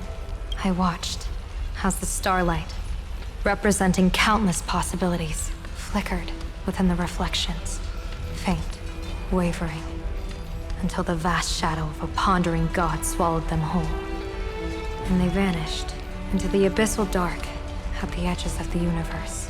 And in that moment, I understood that I had cemented my master and countless soldiers into an inescapable doom. When the Lux arrow fell, they would perish along with the enemy and that demonic star. All reduced to ashes. You sacrificed so many comrades just to ensure the enemy's fall. To Penaconians, that must seem incredibly cruel, right? As someone born in an era of peace, I have no right to judge. Perhaps the founders of Penacony could understand the necessity. Fool or not, it was my duty. And so I had to witness and remember their sacrifice. When I saw the Lux arrow descend, I realized the Xianzhou Alliance had actually directed an Eon's actions. This realization illuminated the mission of my remaining years. In this cold, merciless cosmos, when you're trapped in despair, an Eon's intervention is often the only hope. We are not ants, helpless beneath the celestial spheres as we simply watch the stars turn. Instead, their trails were forged by us, who offered up a portion of our insignificant destiny. Even beings as mighty as the Eons can be pulled by our will. Is this what you want to do in Planarcadia? Indeed. I will seize those starlights of possibility I once buried with my own hands. Just like the Battle of the Fanghu 30 years ago. An Arbiter General will fall, and an Eon will descend. I will forge the destined death into wagers and game pieces, and invite the god who delights in meddling with destiny to sit at my table. This time, I will invite them into my calculations, to draw a great wheel for the cosmos' future. Mr. Sunday, surely you can understand this mad idea of mine, having once reached the divine throne of order yourself.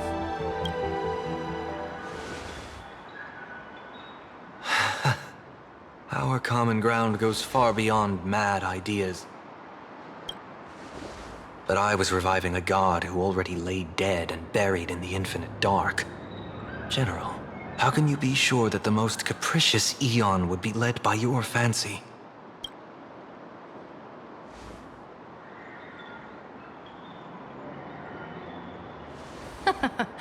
Have you heard this myth about the elation? They say Aha once climbed to the highest bough of the Tree of Existence. Gazing out, they saw stars turning coldly like machines, and the meaning of everything yielded to nihility. Only the cry of a newborn made them burst into laughter. Mr. Sunday, answer me. Why did Aha laugh?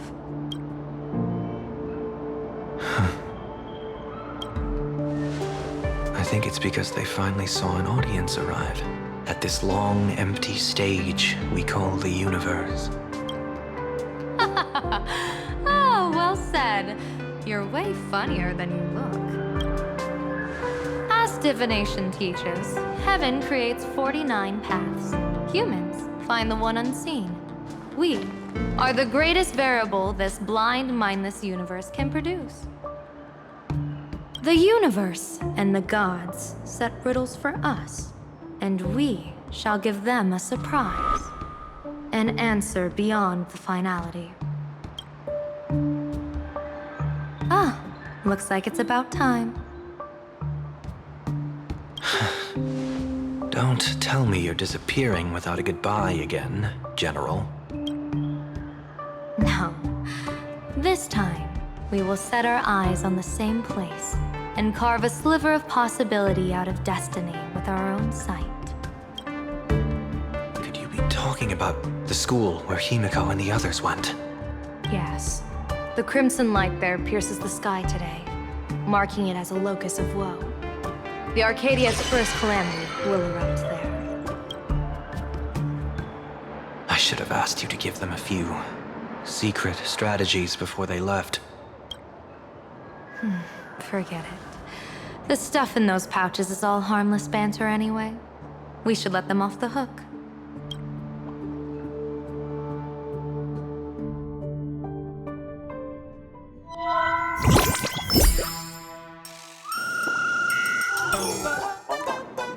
Hello, everyone. Welcome back to Full Wish TV's special news segment, Arcadian Morning Report. I'm your host, Poopy. Hi, everyone. I'm your host, Billy. It's been 3 hours since our first supplicant, Miss Sparksy, announced her entry into the Phantom Moon Games.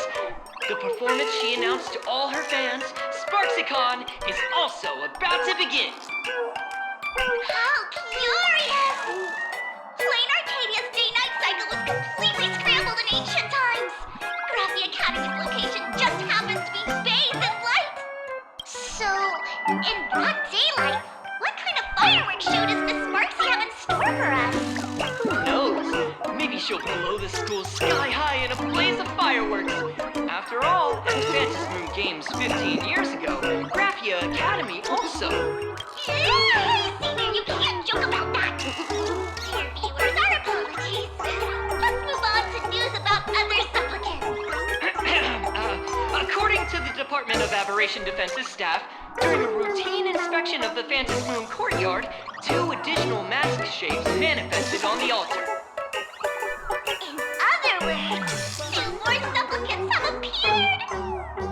Although none of them have publicly announced entry into the games yet, the altar's masks mean someone, somewhere, has quietly donned the masks of elation.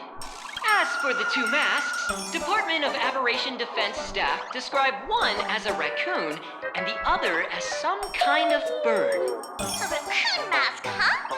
Hard not to think of the Astro Express that just arrived in Planarcadia. Will the nameless from the Astro Express join the Phantom Moon Games? I hear they've even invited them to SparksyCon as special guests. Will it be a miraculous show formed out of the collaboration between supplicants, or a head-to-head showcase between 2 famed contenders? Countless streamers are already live, broadcasting the scene at the venue. Let's cut to the feed now.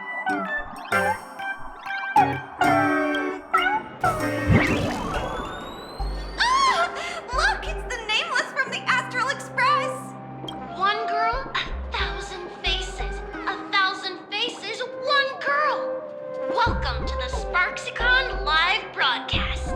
Dear lovely fans, please be patient.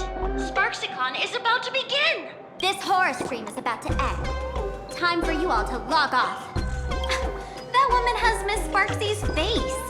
What a pathetic imitation. What? My face is the original. Miss Sparksy's face alone is the greatest masterpiece in the world!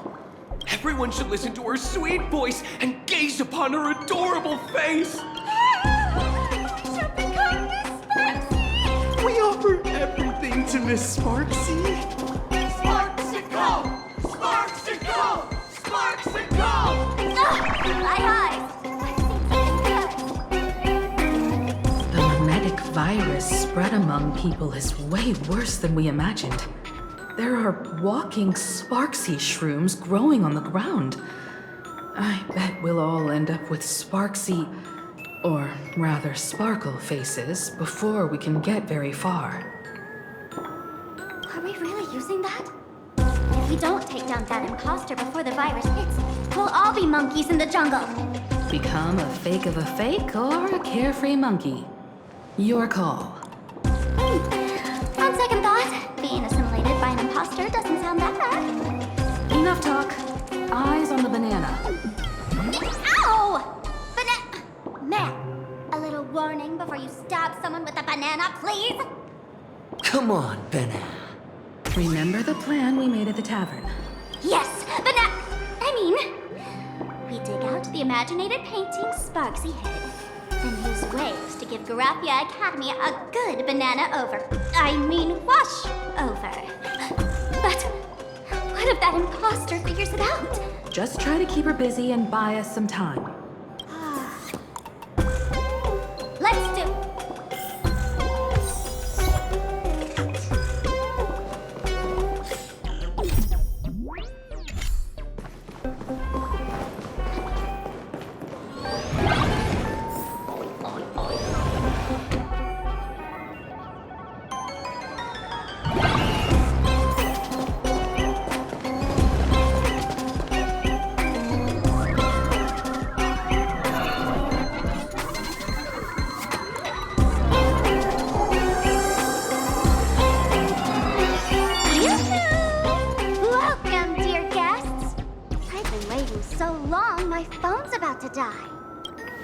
Drop the act, my dear Mask. I shouldn't have called you an imposter. That was harsh of me. Come back to Mama's arms. It's not too late. If the Astral Express crew gets involved, they won't be pulling any punches.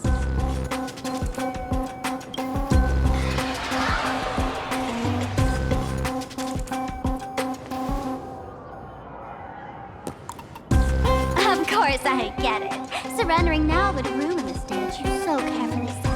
Total buzzkill, right?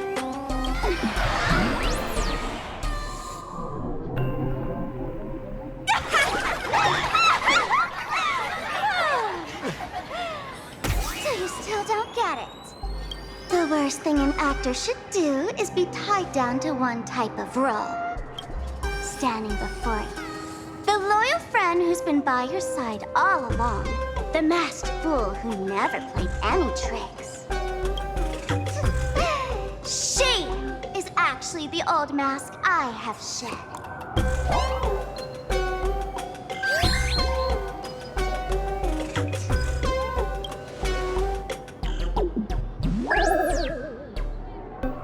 Haven't I been telling you all this time?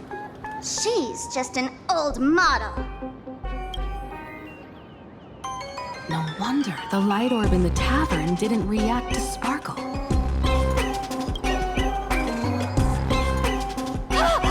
For real? That explanation is kinda awesome. Look at those expressions on your faces.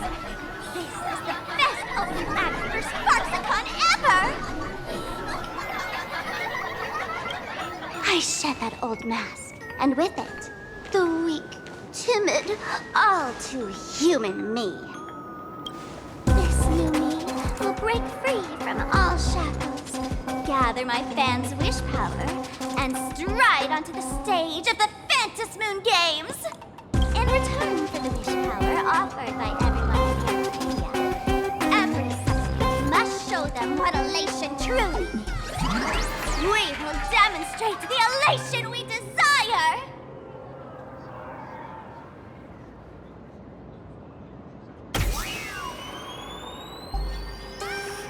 There's no coercion involved anywhere in this.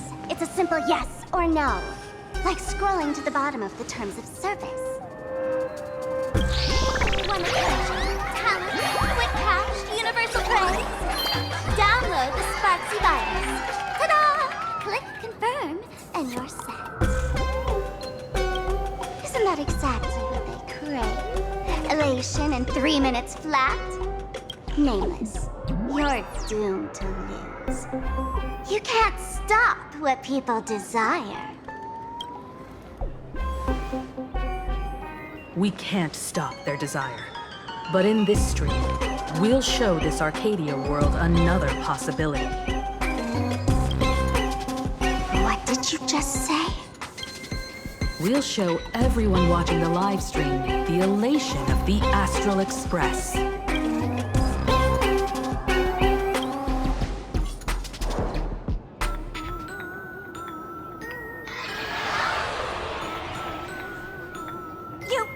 got another mask?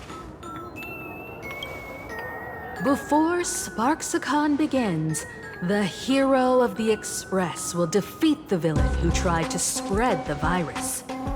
And soon, the world will watch it happen live. In their hearts, they'll long for the Trailblaze too. You were never the only option for the audience, Sparksy.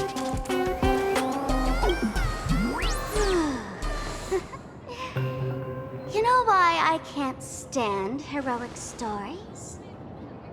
You lot always wave the flag of justice, then stomp all over the fun with brute force. The elation has nothing to do with justice, and you haven't won yet.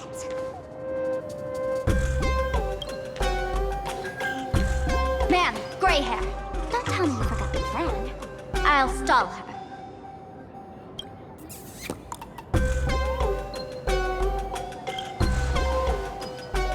We don't have much time left, do we? I'm trying to give us better odds of winning here. There's one thing I've always wondered. Who's the real Sparkle, and who's just a mask? Shouldn't the last one standing decide that? Then let's settle. Right now! I'll make you the opening firework of Sparksicon!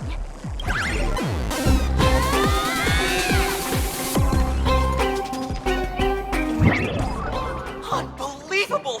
A girl who looks exactly like Miss Sparksy just rushed in and started throwing punches! Could she be a high-grade lookalike rival? Looks like when it comes to top-tier V-Streamer wars, the fanciest fights are fought the old-fashioned way. Hey, friends! Over here! Look this way! Is that Marge's voice? Over here! Mr. Yang and I are in the art classroom! While Sparkle keeps her busy, let's regroup with Marge first.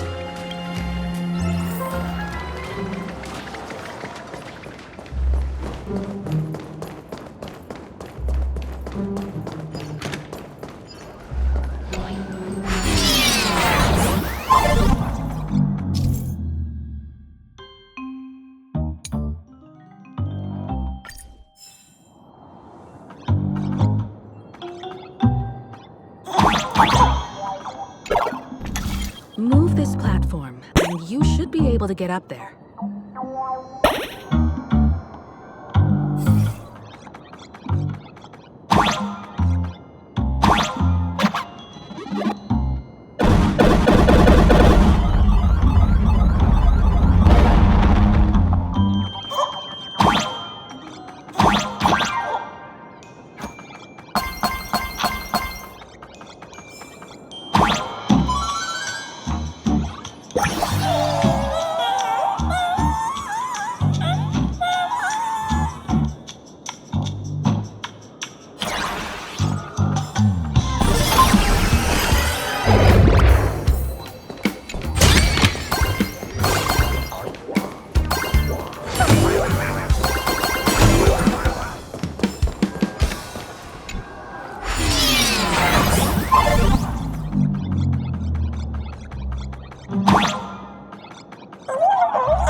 I'm just so happy you're safe, Bana.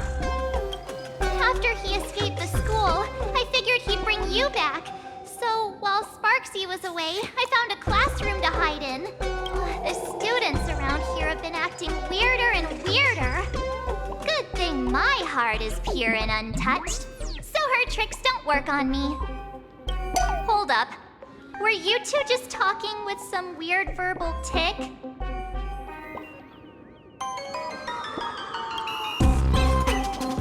What? You actually used that Penaconian mimetic virus to counter Sparksy's influence? I don't care if the Express turns into a Sparksy train or a monkey train. I want no part of either. What about Welt? Is he all right? Mr. Yang, it's our friends. Come on out. You look perfectly normal, though. So that Professor Welt he saw on the news.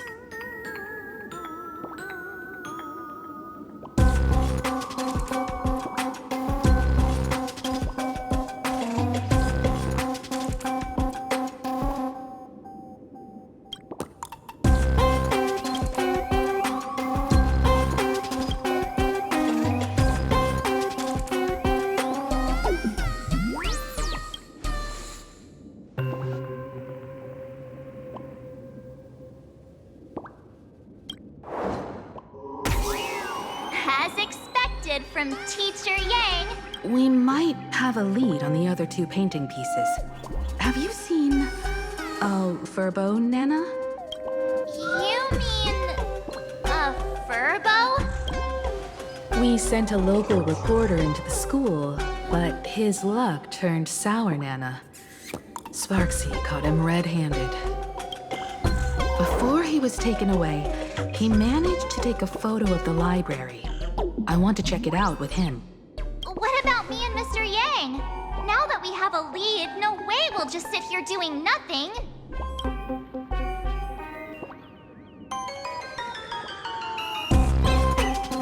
That's the plan. Let us know right away if you find any leads.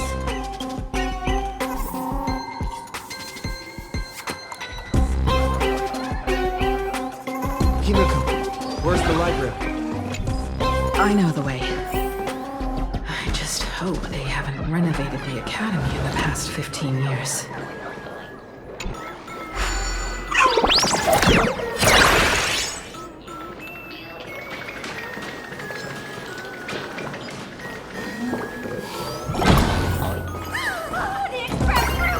Please follow my live stream channel. Please give Miss Sparksy lots of likes.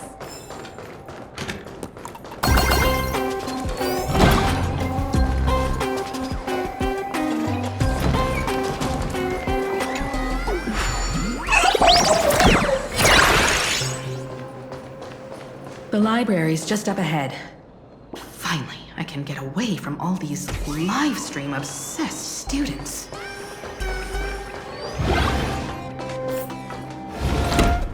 We're here, Bana. But I don't see any waves or moon. Where could it be? Like I'd ever tell you.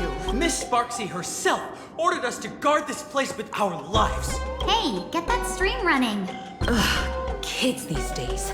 They ignore their studies just to focus on the internet. As an alum of Graphia Academy, it's my duty, as tradition dictates, to give you all a proper extracurricular lesson. Hey, juniors, ready to roll? My strength isn't what it was.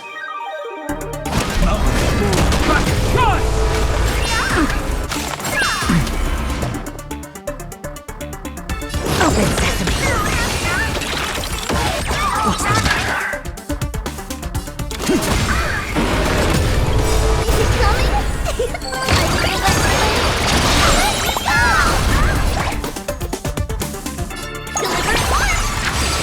My purpose is to protect.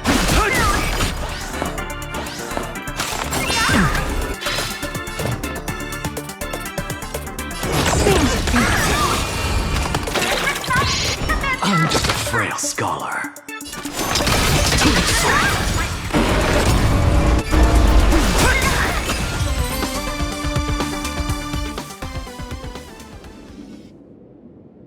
Where could they be hiding the landscape painting? After all, it's an image Nana'd thing. Once sealed in a scroll or something, it'll be a pain to retrieve, Bana. Oh, right.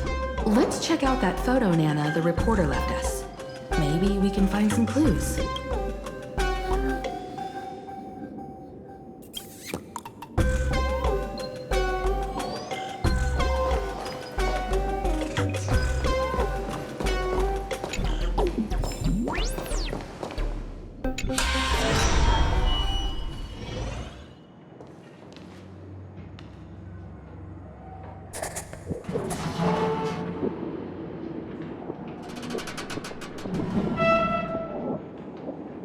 Where are we now? This place looks just like any other classroom. But something's off.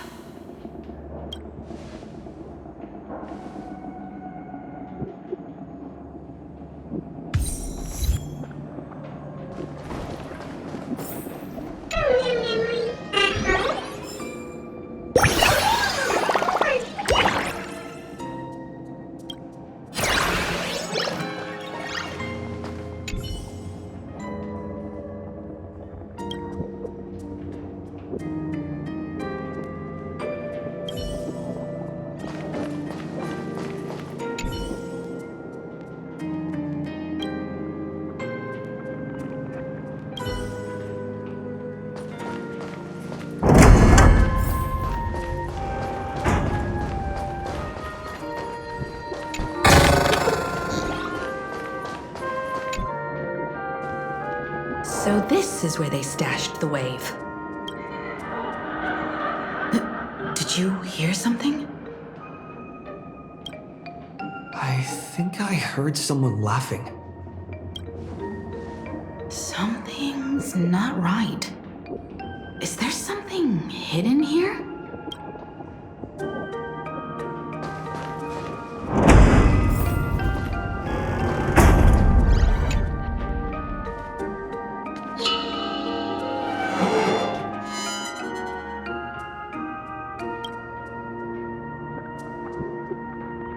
July 22nd, 1984?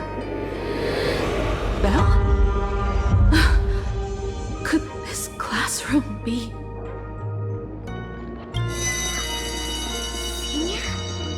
You're back!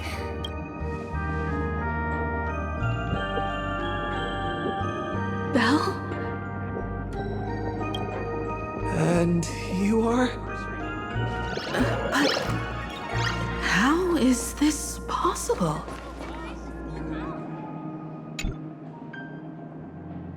It really is you, Senior! You look so different. We almost didn't recognize you.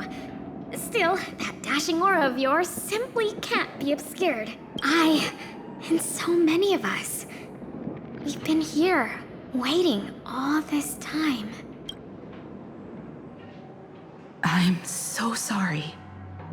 I was gone too long. It's unforgivable that I never came back to visit you all. You apologizing so seriously? That's not like you at all, Senior. Yeah. After all this time, the least I can do is smile. But all of you are already dead. Himiko? These students... who are they? They're the shadows cast by my past regrets. Young lives buried here by a tragic accident. What? Oh no, Senior, he's here! That thing is coming! Wait, what did you just say? Everyone, hide! We mustn't let that monster find us! Run, Senior! The Herald of Death is back! No!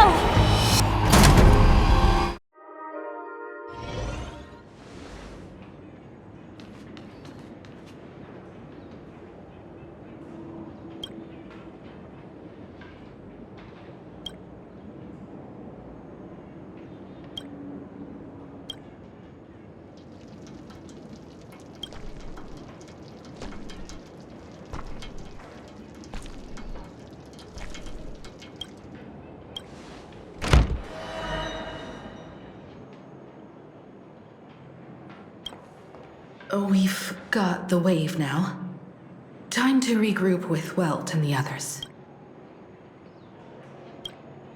You can't save them. They're already ghosts. It wasn't Sparksy who attacked them, but something far more cruel.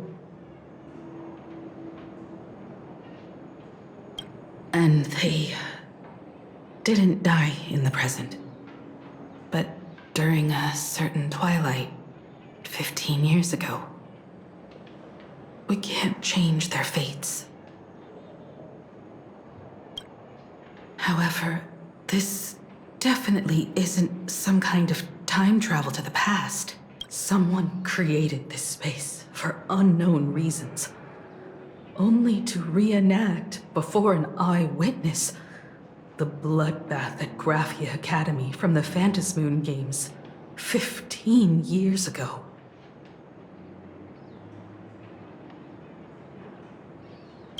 That's right. But that has nothing to do with the enemy we're facing right now. I know you have a lot of questions now, but we'll have time to talk about all this in detail after we deal with Sparksy. Come on. It's time for us to meet up with Welt. He just messaged and said he and March found the missing Furbonana reporter, Bana, and the final landscape painting piece.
Wispe called emotes.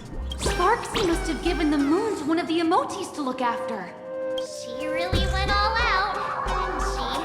The whole gym's full of moons. Now what? It's Sparkle or Sparksy. Both are equally just as headache-inducing. All right, everyone. Let's round up these emotes and take a look.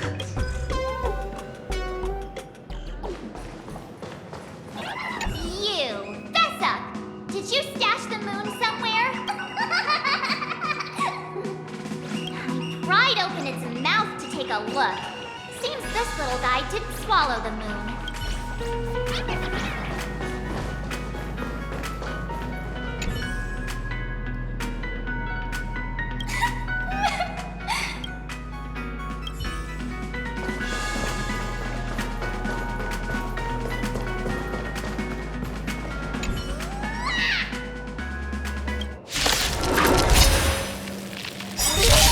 My purpose is to protect. Earth shatter, heaven tremble! Never seen perfection before. Open sesame.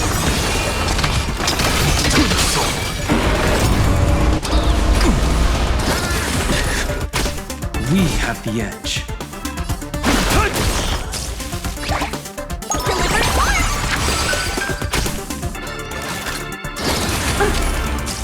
I don't have time for games. Something out of nothing. Insanity.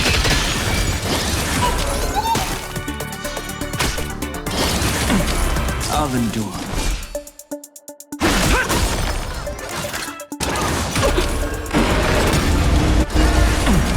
Never seen perfection, but stand to think. What's the matter? My purpose.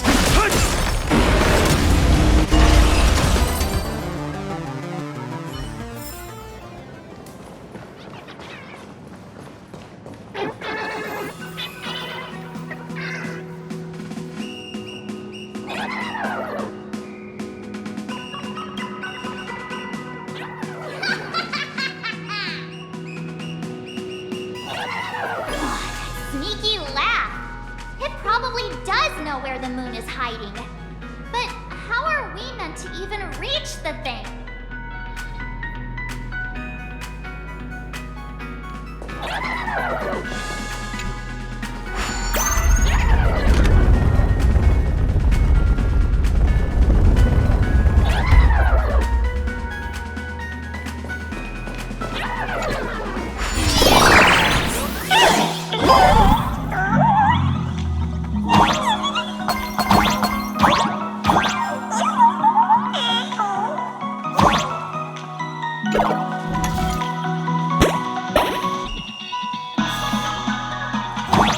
The gym.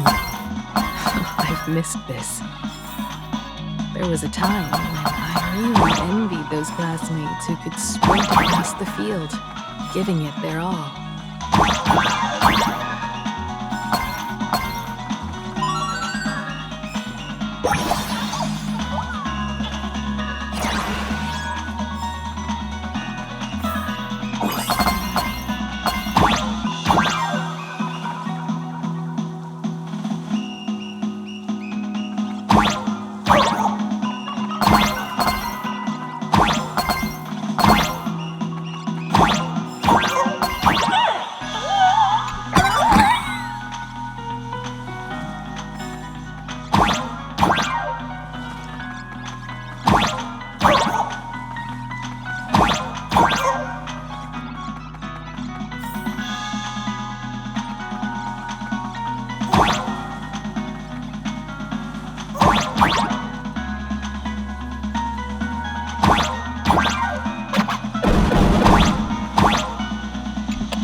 I'd already graduated by the time I started feeling this way.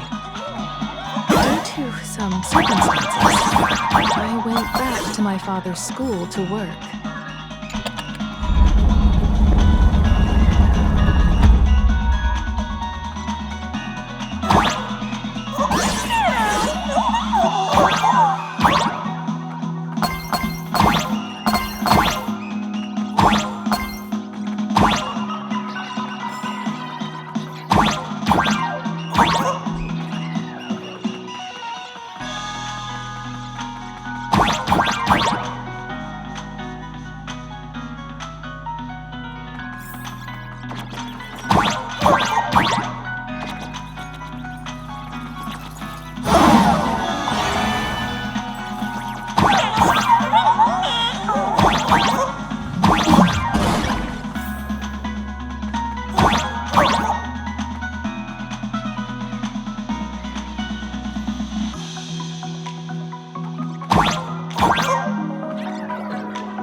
To reach that emoji.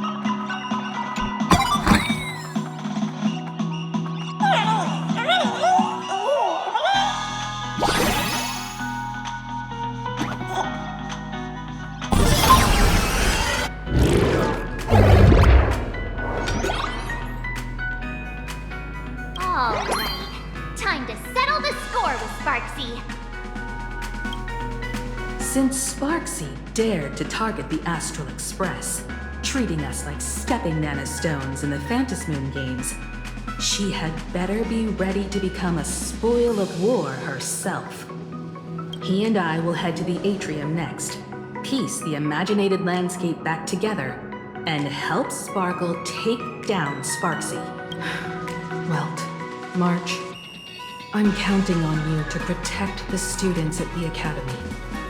Dovebrook's waves should suppress the mimetic contamination they're experiencing, but they might panic and run into the combat area. This time, I truly hope no innocent people get hurt during the Phantasmoon games. Don't worry, Miss Himeko. Mr. Yang and I have got this. You better give that girl a taste of her own medicine for messing with us like some comedy act.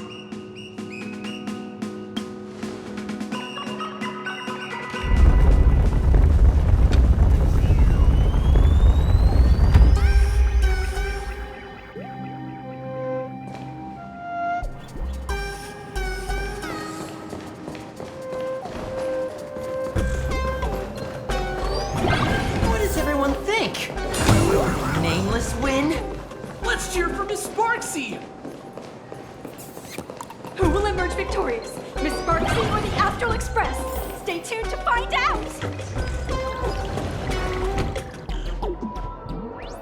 Sparkle and Sparksy are gone. And the students too? If you think you've got this in the bag, you're in for a rude awakening. Sparksicon hasn't even started! Da-da-da-da! Time for your SparksyCon Grand Finale! Because I, the Nameless of the Astral Express, will challenge you as a fellow supplicant and crush your elation. Challenge me? I'd love to fight you. Hurry up and put the scenery pieces together.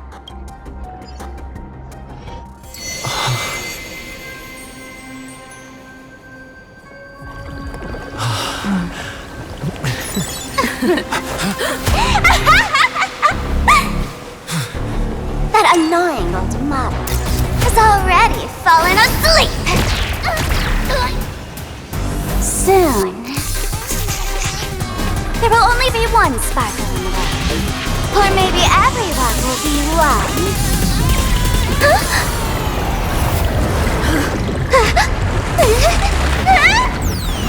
Those attacks during my transformation! Despicable! Too bad. The audience has all arrived! I hereby declare the first battle of the Fantasy Supplicant has commenced!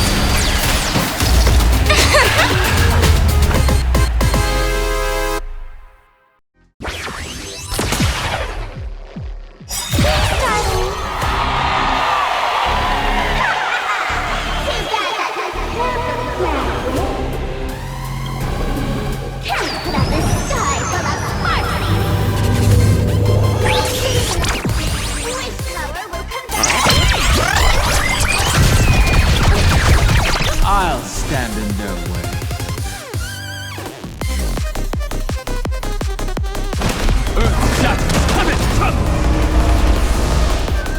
I don't have time for games. Open sesame.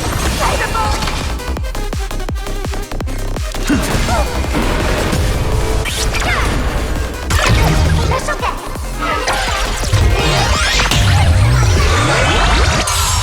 Where the heck did she drag me to?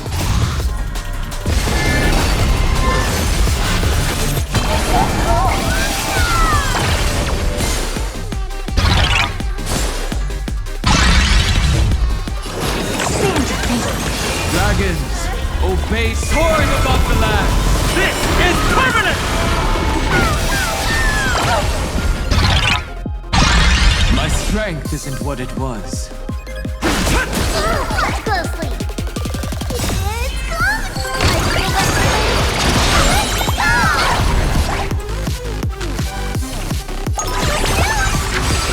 What's the matter?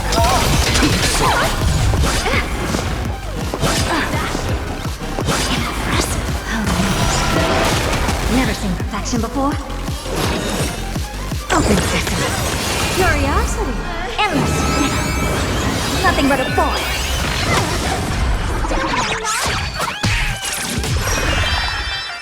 Did everyone really take care of What a crow.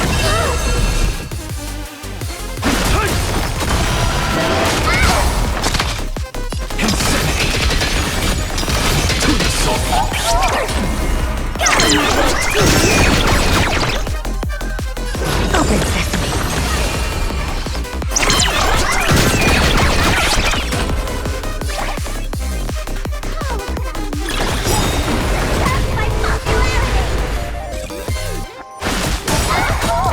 Dragons, obey this order. Soaring above the land. This is permanent!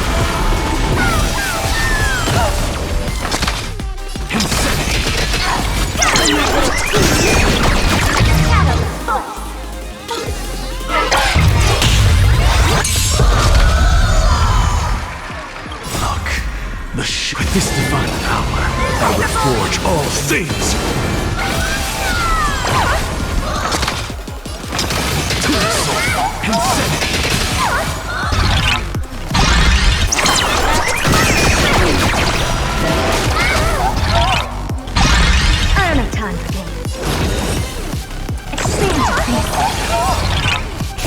Curiosity. Endless. Nothing but a bore. Open sesame. Glimpse me now. Fireball, it's coming! My purpose is to protect. Underestimating us will cost you!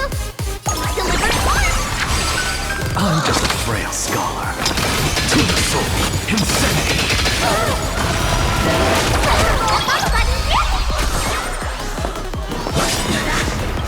Look, with this divine power, I will forge all things.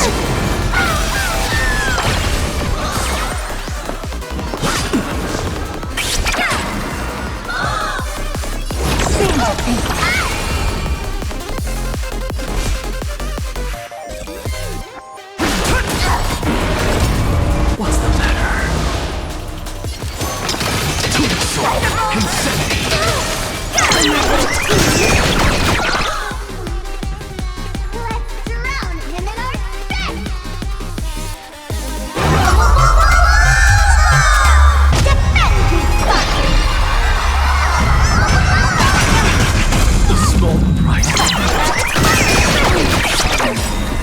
Dragons, open, soaring above the land. This is permanent!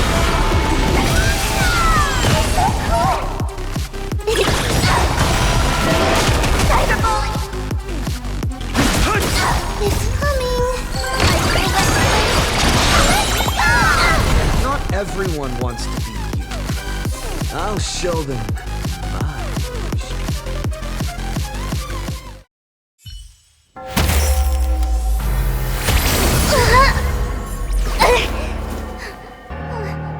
SparxCon isn't over yet! Stop her! She's trying to escape into the crowd!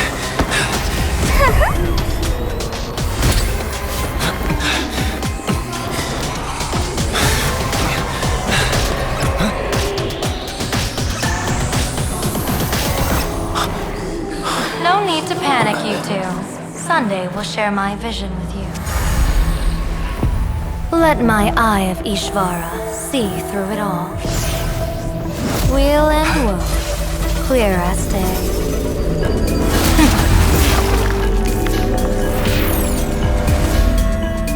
I see where the culprit is. Fought you.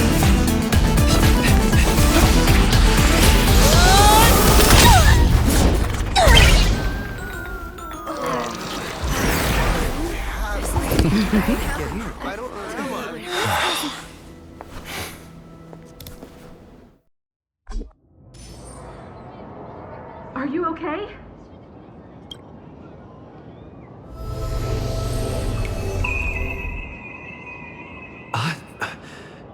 Where did everyone go?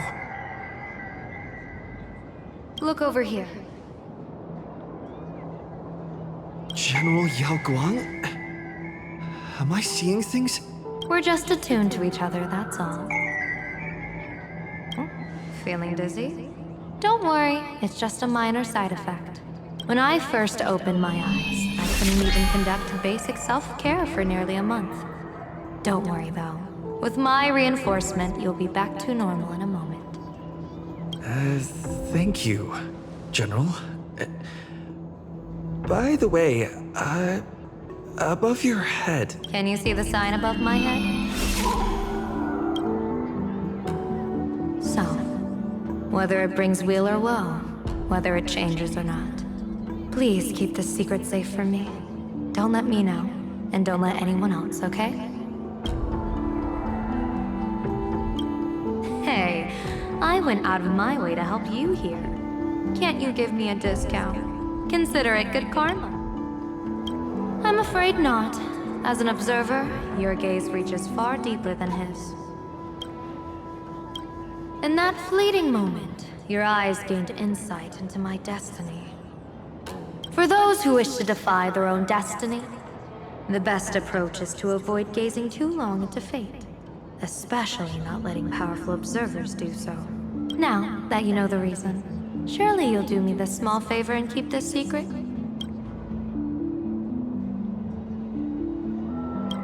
Thanks. And of course, be careful not to let it slip. Or else, I'll tell everyone all about your true identity. You're a former Stellaron hunter, aren't you? Oh, just imagine the chain reaction that would cause. I don't even want to think about it. Doesn't this feel like the opening scene of a comedy? Two people who barely know each other, yet they're keeping each other's destiny a secret. I guess you could say we're now partners in fate. No surprise there. After all, both comedy and fortune-telling thrive on unexpected twists and turns of fate, don't they? All right, looks like the side effects have worn off. Time for us to say goodbye. And you? Are you okay? What just happened? I was so confused. I couldn't see a thing. All I remember is Sparksy and the Nameless got into a fight. I saw everything. The Nameless from the Express smashed Sparksy right into the wall with one swing. That strength was unreal. That was such an epic fight, as expected from a cosmic hero. That was seriously awesome.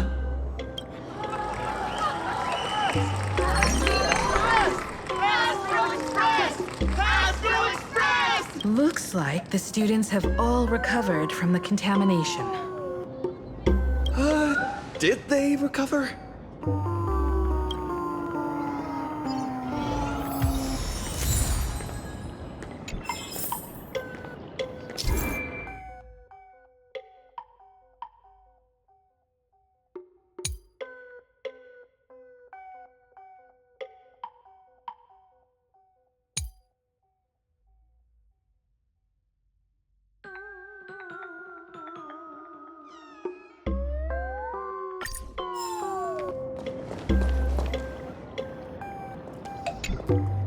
When she absorbed me, I thought it was all over.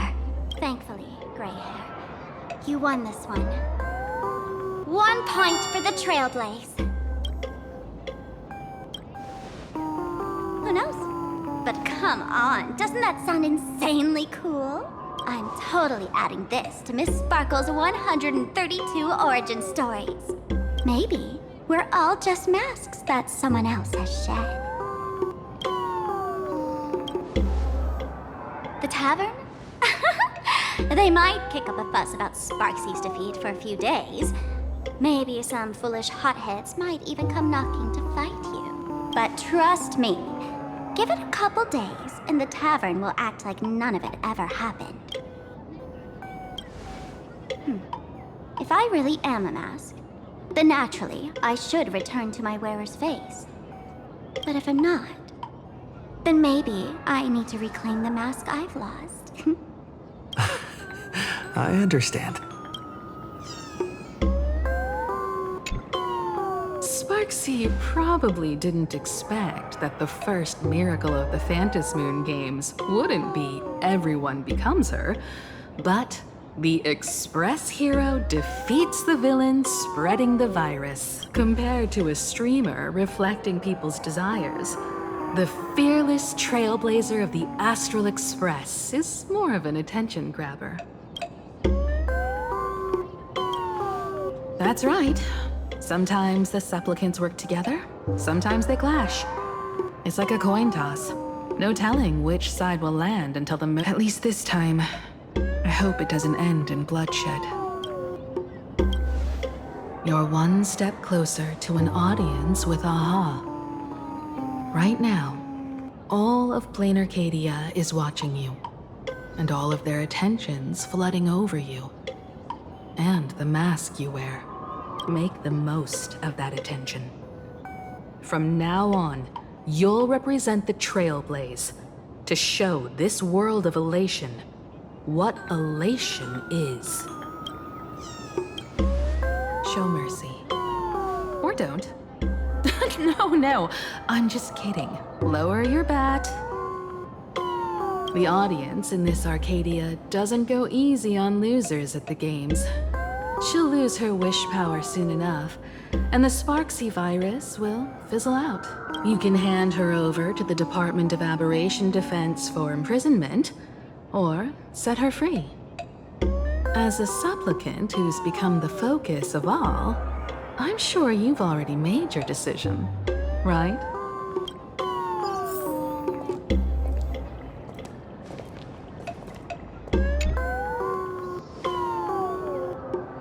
So, Victor, here to claim your prize? Very well. Sparksicle has no objections to that. So what'll it be? Gonna hand me off to the Department of Aberration Defense? Lock me up as a hardened criminal? But knowing you, you're not that heartless, are you? Or maybe you want to take away my streaming account as punishment.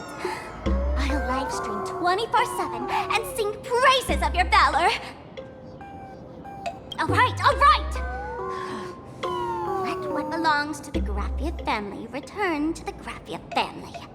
But don't let this little win get to your head. You've still got a long, long way to go before you meet the laughter. We can keep working together. Better to have a friend at the Phantom Moon Games than another enemy. What? No parting words?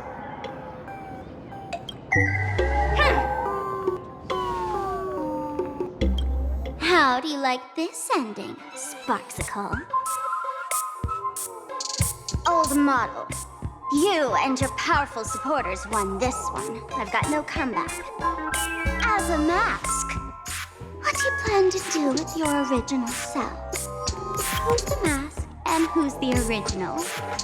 Shouldn't that be decided by the one left standing? Your plan is finished. Your relation has been eliminated. You're the one who should be called the old model. That elation isn't mine. It's the elation everyone chose. And besides, wasn't it your idea in the first place? What? You told me to leave you behind. You also told me to take the idea and its relevant memories and go chase my dream. That's totally something Miss Sparkle would do. How do you like this ending, Sparkle? How does that joke go again? Take the mask from a masked fool, and what's left but a fool? But take the fool out of a masked fool, and all that's left is the mask. Come on, Sparkle. Time to end this little charade. No show is complete without a curtain call.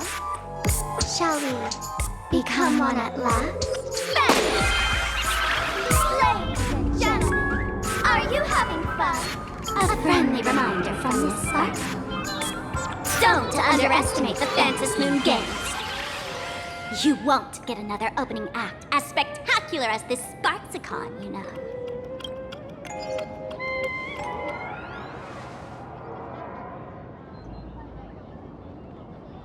Sparksy. No. Sparkle? Which one is which? Perhaps it was just a masked fool, playing a harmless trick under the watchful eyes of the gods. Or maybe she just wanted to remind us that the elation in Planarcadia has become something even the gods no longer recognize. In any case, everything here has come to an end. We should move on and unravel the next plot.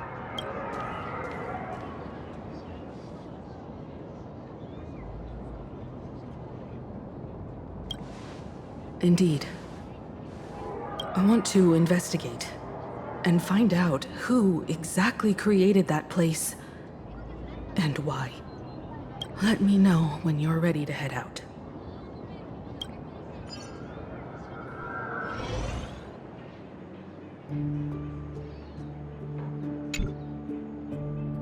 This place. It's like nothing ever happened. The ghosts are gone.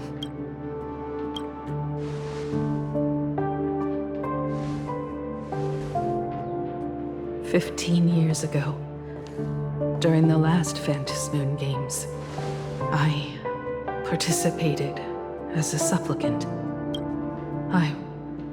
I once believed that all it took for a supplicant to win was to show the people a magnificent miracle. And then I'd have an audience with the eon of elation. How foolish. How naive I was. Not everyone wants to obtain everyone's wish power in a positive way. On July 22nd, year 1984 of the Arcadian calendar, a supplicant harboring immense malice stepped into Graphia Academy. He slaughtered 22 students who had stayed behind after school. Then went on to Dovebrook District, where 146 innocent civilians were either killed or wounded. That spirit moved like a deranged artist, leaving corpses, imprinting his signature mark. The Bloody Bloom. The media dubbed him the Herald of Death.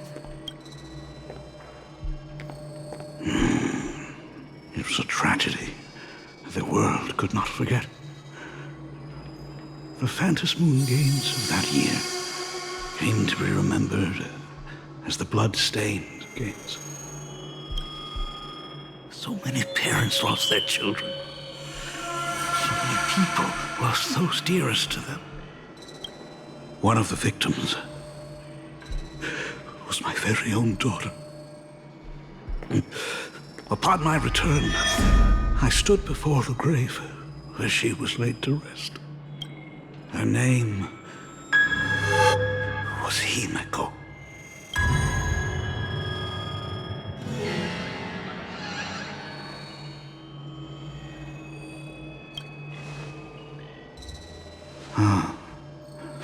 Forgive me. Allow me to introduce myself. I am Ryusuke, the current dean of Graphia Academy. So, this lady who bears her name, who exactly are you?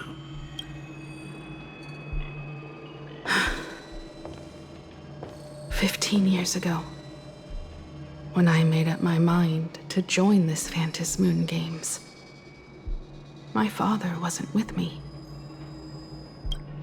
Even as I fought for my life against the Herald of Death, my father was still off somewhere, wandering the cosmos.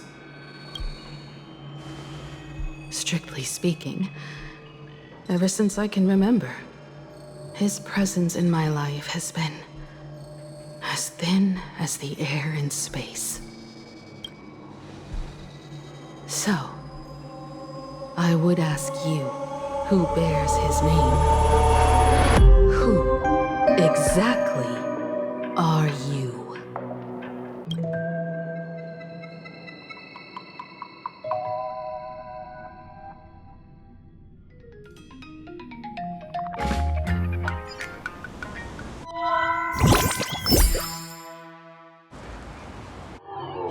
Welcome back to the Arcadian Morning Report Special Edition.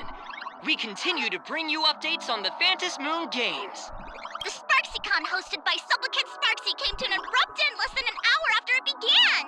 Under the watchful eyes of the entire network, the Nameless from the Astral Express went head-to-head with streamer Sparksy in a spectacular showdown. Unbelievable! I used to think all of the Trailblazers' fight scenes in director Rekka's latest film, Holy Grail Stay Night, were just special effects. Turns out he's got real moves. We'll continue following the Astro Express's activities and bring you... Breaking news! Around 4 p.m. today, the Security Bureau uncovered multiple corpses at the Sinwish Syndicate's headquarters in Dovebrook District. Initial reports suggest violent infighting among gang members as the cause. Even more shocking, An IPC employee was found dead at the scene. According to the investigation, the victim was identified as Lyndon Scott. Lyndon Scott, age 34. Field operative in the Strategic Investment Department. Ring any bells, Mr. Ashvale? Never heard of him. What was someone from the IPC doing here? Word is, the Sinwish Syndicate recently got hold of a mask. Maybe Mr. Scott came to negotiate for the Phantasmoon Games and got caught in the fallout.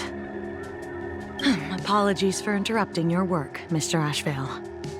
Wouldn't call it an interruption. The mess at Graphia Academy cleared itself up. But this... Initial assessment. 33 Sinwish Syndicate members. Leader Polwave included, along with second-in-command Costide, were murdered in the same time frame. Costide. The victims show clear signs of trauma and fractures, along with massive blood loss. Exact cause of death still pending further autopsy. These stylized handprints. We both know what they mean. Bloody Bloom. Only one person ever used that as their calling card. The Herald of Death is back. Your suspicion isn't without merit. But that guy was executed 5 years ago. Executed? Who witnessed it? Was the execution broadcast to the public? Who can prove he's dead? Who's to say you didn't let him out to rig this entire game? You've heard the rule, haven't you? No one can enter the Phantasmoon Games twice. So let me give you a piece of advice. Don't let rage gnaw away at your reason. It's bad for your health. The case's info is in the dossier. Get to work. The Department of Aberration Defense isn't paying us to bum around,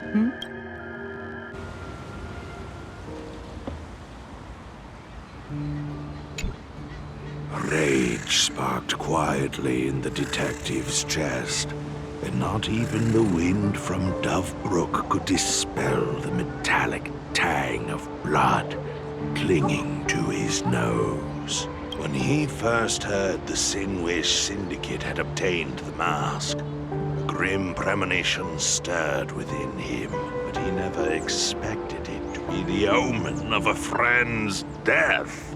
Mr. N, he's no longer with us. Now he's just a body, another nameless casualty buried beneath a headline. People only care about the stars twinkling above, about the epic tales of the eternal conflicts among the cosmos' great figures. Compared to all that, who would mourn a small-time thug from a petty gang? What should we do next? I've been slacking off for far too long. It's time to make a choice. Mr. Ashvale, if you're calling now, may I assume you've accepted my offer? You are right, Miss Pearl. I'll join the games. Assuming you still need me, of course. My offer still stands, just like 15 years ago. The same omen returns. There are signs the Phantasmoon Games are spiraling out of control again. Mr. Ashvale, I ask for your strength to steer these Ionic Games back on course. All I have to offer is a heart set on revenge. Today, 33 citizens of Planarcadia and one IPC colleague perished under mysterious circumstances. Someone is imitating the Herald of Death's methods, attempting to interfere with the games. Only victory can bring solace to the fallen.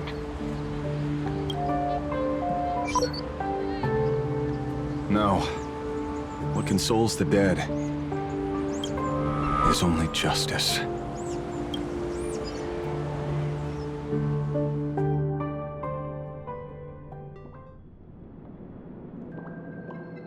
What's the matter?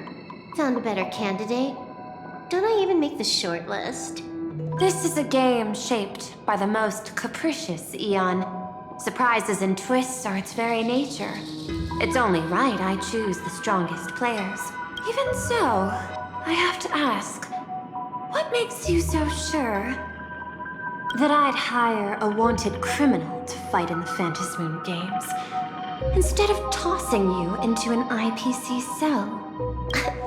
Throw me in prison? But the Strategic Investment Department in Penacony clearly extended an olive branch to us Stellaron hunters. No? Changed your minds already? You suits sure turn faster than a page in a paperback. So let's cut the fluff. Give me a mask. Call it your first strategic investment in us. What do you say? Understanding comes first, then the investment. Tell me, how do you plan to earn my trust? Apologies in advance. Before I came to meet you, I broke into your collection room. I know what you've been working on. Imaginate. Tell me, have you heard of Zero? Greatest hacker and most feared player in all of Punk Lord? Some say she's an emanator of elation, while others say she enters the dark zone created by Mythos, as if it were her own backyard. She caused Punk Lord's data meltdown and infected IPC branches in 28 segmenta, isolating them from each other. Most information about Zero is half true, half false, much like the rumors surrounding you Stellaron hunters. But one thing is certain. Zero suffered a major downfall, and is now a prisoner of the IPC. It's obvious she left a deep impression on you. Traumatic, even. In that case, you should also know that ether editing and imagenesis stem from the same technological source. Or art. I know. I've studied it. How could I forget? You stole Zero's tech to make that lousy cash grab game Ethereum Wars. Of course, you know all this, but you corporate moneybags will never comprehend it. The fleeting, ever-changing power of the elation. Zero once tampered with a parameter of reality, creating an independent realm that belonged solely to her, just like that other one. Just like Graphia. Are you willing to trade the secrets of imagenesis? I can think about it. Deduction. You may be lying. I've heard that those who join the Stellaron Hunters have long since abandoned the path they once walked. Who knows? You're in the Arcadia of Elation. Wouldn't it be a waste not to test your luck? Deal, Ether Hacker. And to seal it with confidence, let me show you a little trick of the trade. A hacking trick? Not exactly professional. Negotiating while soaked in a bathtub. I took one of your data slices. This will help us have a more honest conversation. How did you do that? Because I've studied you, including that cyber battle between you and that genius Schoolum. I even logged into all 76 of those banned accounts. I scattered just enough data breadcrumbs online for you to sniff out, leading you to the Ashen Detective. I even let you stroll through my collection room to explore as you pleased. Miss Silverwolf, a word of advice. Don't treat that mask like some 10 Stonehearts investment in a Stellaron hunter. Just think of this deal as something private between you and me.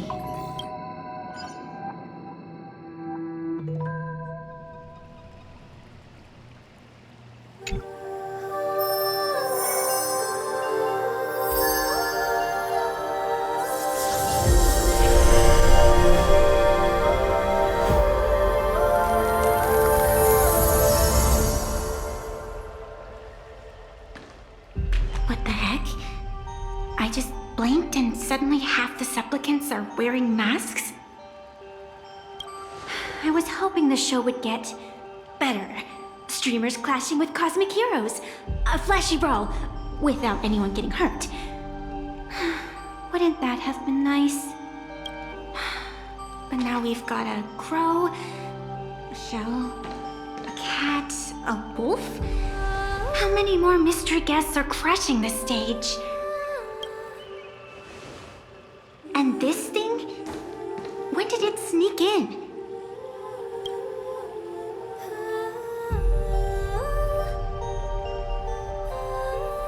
In the end, everything always spirals into the abyss. But you're the rare exception. Your first battle wasn't bad for a greenhorn protagonist.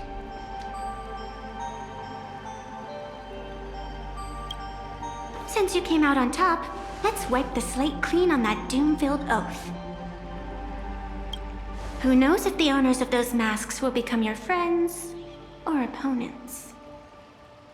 Or maybe one of them will bring about that terrifying future I saw in my dreams.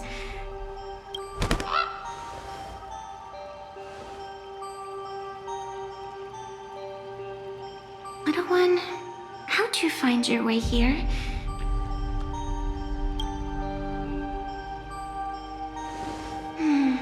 The supplicants in this Phantasmoon Games really caught me by surprise.